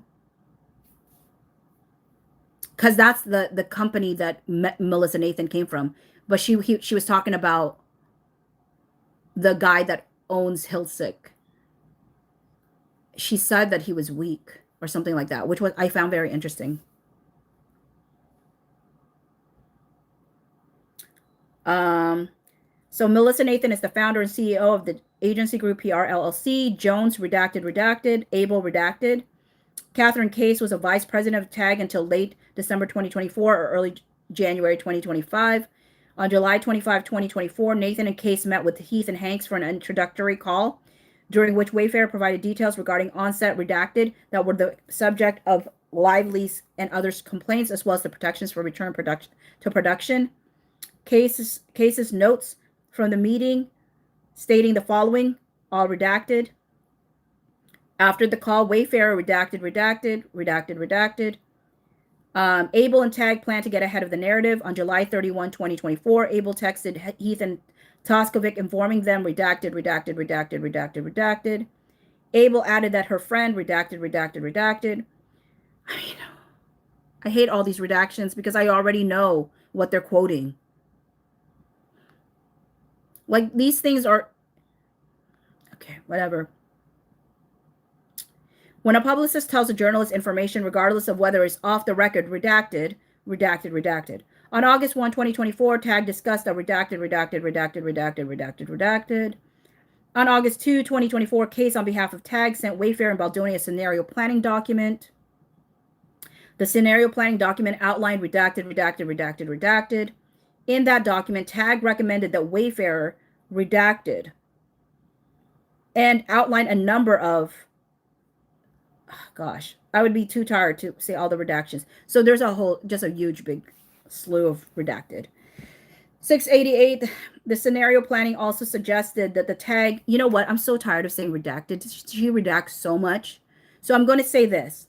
The scenario planning document also suggested that the TAG 2+ lines of redaction. Abel and TAG avoided putting in writing how they will bury Lively. After reviewing the scenario planning, Baldoni told Abel 1+ lines of redaction.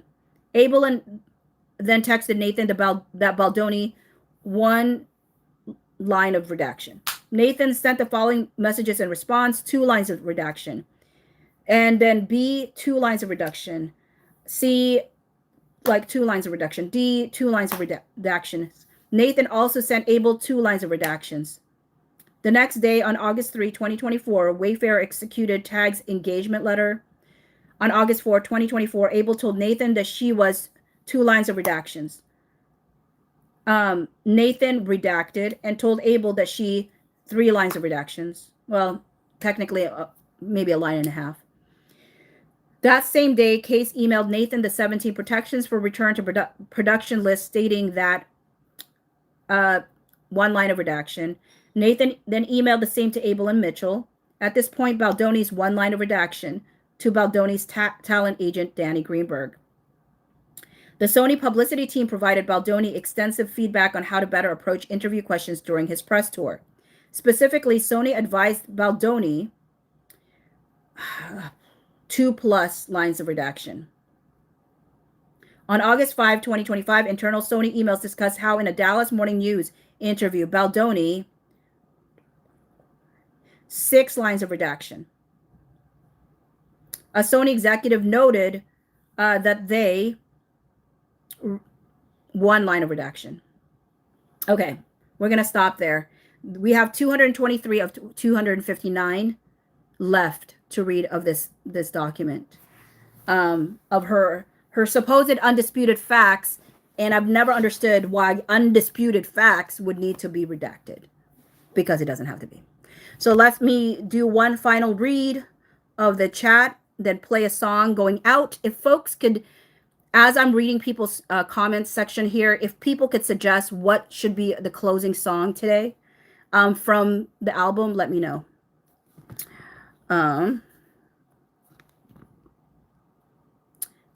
Eliza said, thank you so much. Great way to wake up and drink my coffee. Lori said, she'd take the gloves off if Wayfair didn't take the blame for her bad marketing. Ooh, that just shined all of a sudden. Ooh, what is it doing? Oh, I think I may have read those things because I realized Katie's question came up here. Okay. Renee said Blake was upset when Sweeney got the credit for Brandon. She wanted everyone to know she put him in it. I mean, I don't know if like Blake has been on record to say that, but I would be upset if I was Blake. She did the work to try to get him on that show, and for him to act like it was Sweeney. Wild. Girlie said Bocce's nose gets itchy. Oh, I read that already, but because she's allergic to BS. LOL. Yeah. Shorty said, rest assured, James Gunn is not casting Brandon as Batman, especially with all the chaos his name is mixed up in. I'm sure industry insiders see him as a disloyal risk. He's also not that talented. I've never seen him. But I've heard good things about him as an actor, but I've never seen him. Actually, Brandon is extremely subpar as an actor. He doesn't pull focus, in my opinion. Zane said, that's going to be really tough as CEO. Maladapted said, indemnification is about a bish stuff. And then Roses Wild 79 said, do you think Blake's team intentionally doxed Stephanie Jones' cell number the other day? At first I didn't, I was like, it's easy to miss something, but after seeing it, yeah, I do. I honestly do. I think it was a warning shot. When I first heard about it, I was like, well, it's so easy to miss like something to redact. Nah, that was an obvious miss. That was too obvious to not have been intentional. There's no stinking way. They're just like, really. The fact that to redact everything else right next to her name, because that's where her phone number is, and you didn't put it on the very first one. No. If you're rereading what you're doing, you're not going to miss that. That was intentional. And I do think it was a warning sign to her.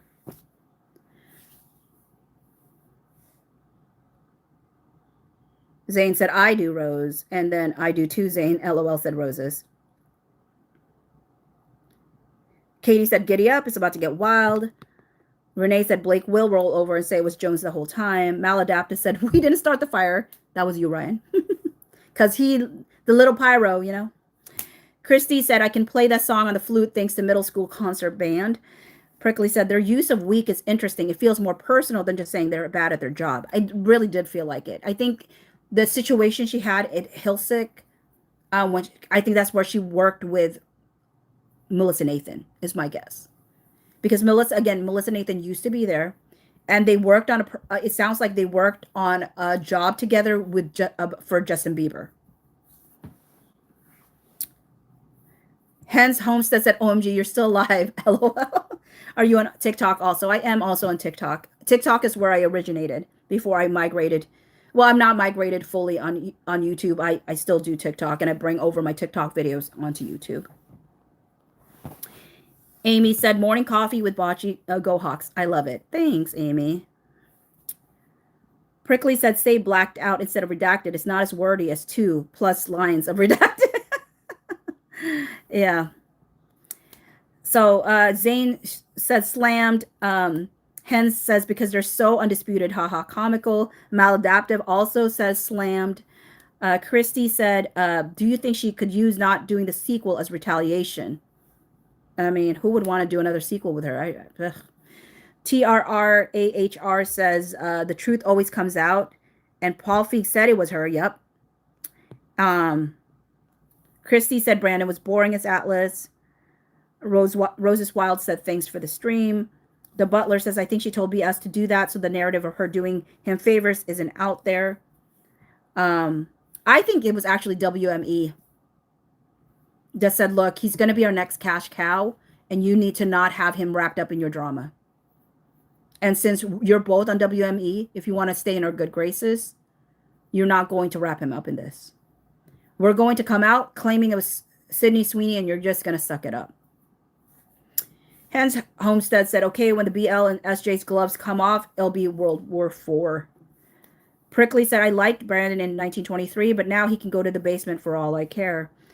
Maladaptive said, I agree that Gunn won't cast him as Batman. Did you hear ScarJo has been cast in the Batman 2? I did not. Girly said, there should be a song for the upcoming fallout between Blake and SJ. And the thing is, I've been anticipating it, and it hasn't happened, to their credit. So maybe I'm wrong again. Maybe there will not be a fallout. But I'm just saying, I think when push comes to shove, they have no loyalty to each other. There's just no loyalty there. Why? Why would they have any loyalty to each other? Deborah said, I'm not sure with how mad I am at Brandon. I think he was in a tough position. He couldn't win no matter what with her accusing JB of SH. If he took Baldoni's side, she would have just included him. I don't think he's the greatest actor. Okay, so, and Maladaptive said, I'm not necessarily mad at Brandon. I just find him to be the dictionary definition of beige. Sorry, beige. Okay, so I heard 2 for slammed and 1 for the truth always comes out. I'll just play both to close out. I'll do the truth always comes out, which is the beginning song in the album, and then end with slammed. That's what I'll just do.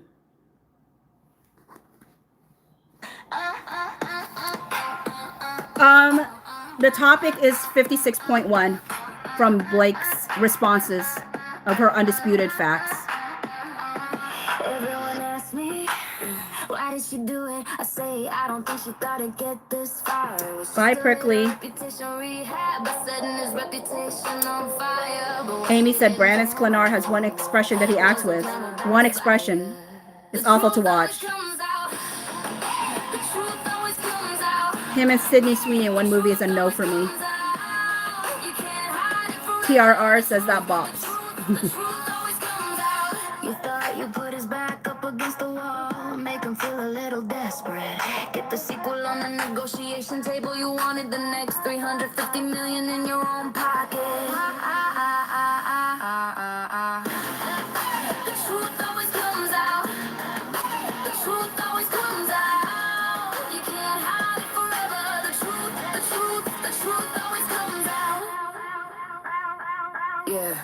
You really thought he was weak. You couldn't stand to see him crying. He gave you everything you wanted. You didn't think that he would finally fight back. You didn't realize he'd have all the receipts. The truth always comes out.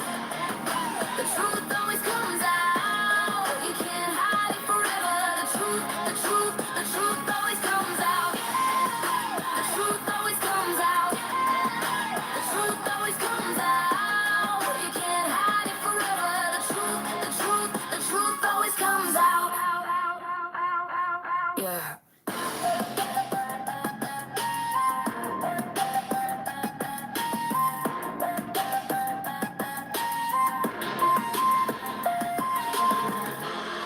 Congratulations.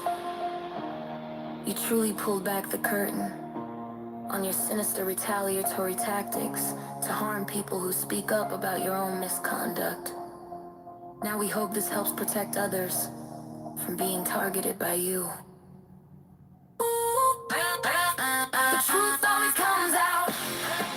The truth always comes out. The truth always comes out. You can't hide it forever. The truth always comes out. The truth always comes out. The truth always comes out. You can't hide it forever. The truth always comes out. Yeah. So that's The Truth Always Comes Out. And let me read some more comments before I close with Slammed. And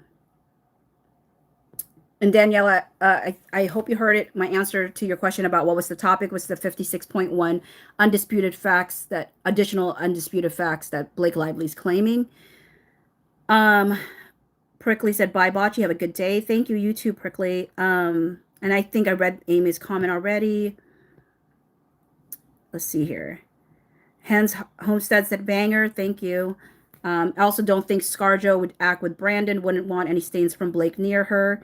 Deborah, thank you. You said, Bocce, you're an amazing songwriter. Thank you. I really do care about my lyrics. Renee said, Brandon played or was very boring and drop. Girly said, thanks for the live. I was able to finish a lot of chores while listening. Blake be making me rage clean every day. LOL. Daniela said, love your lives. Thank you, Daniela.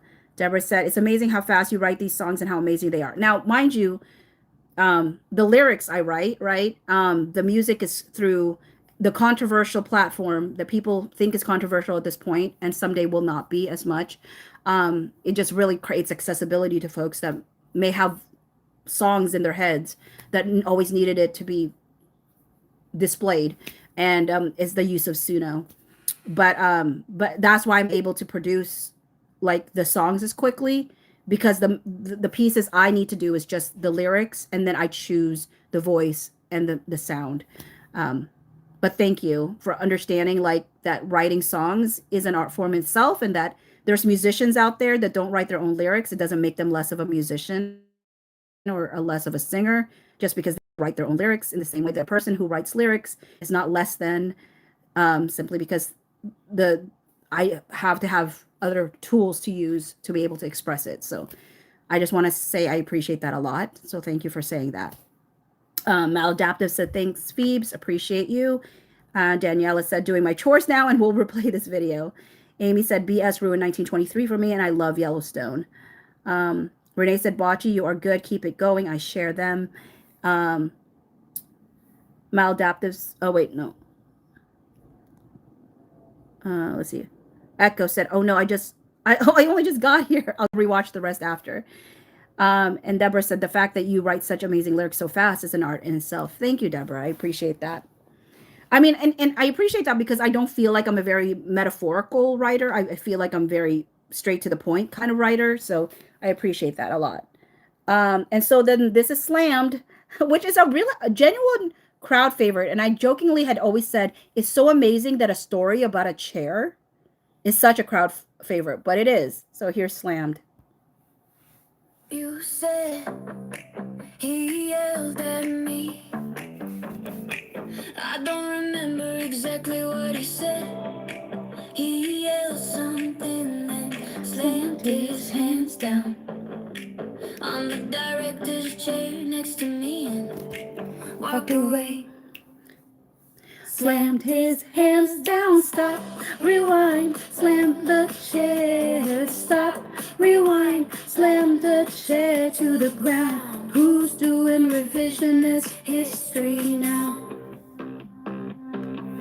Thanks, Rachel.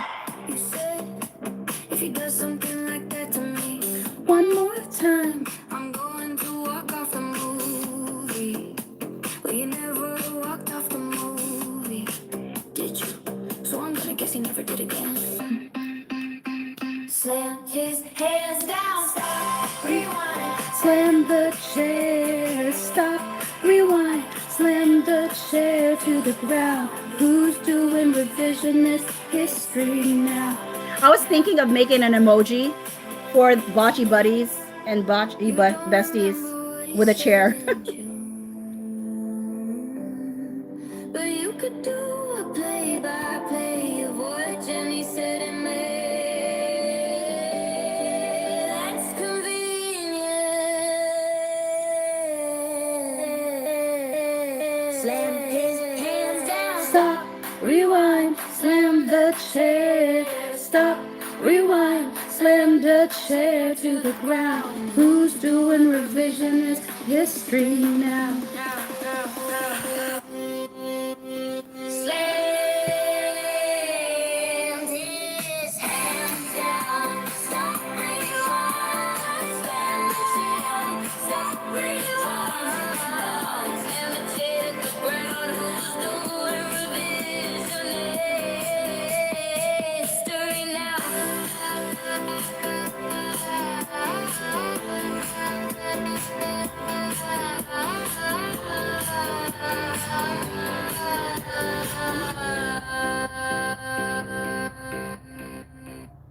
All right. And so I'm going to close up with reading the final comments and thanking y'all for staying with me for over 3 hours for those that stayed from the beginning to the end.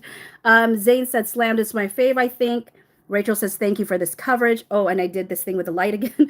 Amy said, have a great day, Bocce. Going to rewatch since I was late to the party. Slammed is my new fave. Maladaptive said, such a bop.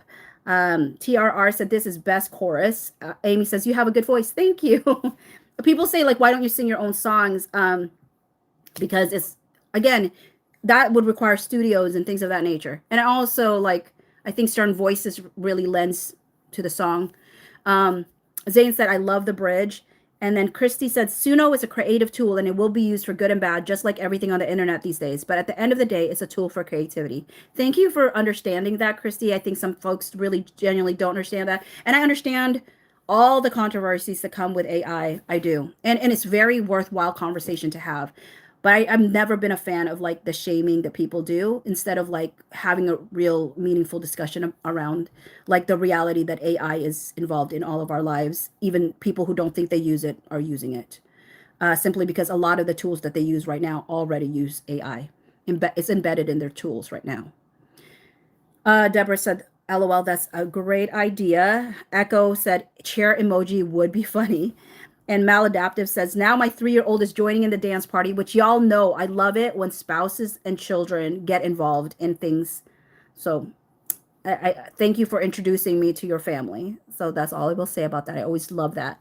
And don't forget to like the stream, guys. And if once I do, like once this post officially, like if you can all hype it as well, that would be so fantastic. Joel said, jamming out to your music. And Zane put a chair emoji. And Joel said, love, love, love. And Rachel said, don't forget to like and subscribe for more content. Thank you so much for saying that, Rachel. And then Amy said, my husband walked in and asked, is she talking to you? He doesn't understand YouTube. That's so cute. Say hi to your husband for me. Christy said, OMG, next you could learn to make AI videos for the songs. Yeah, that takes a, I mean, I was thinking of doing something for Slam, but I don't know quite yet what I'm going to do. So TRR said, bye, y'all. Breakfast and coffee over. Off to clean. All right, y'all. Thank you again for the time that you spent with me. Have a great rest of your day.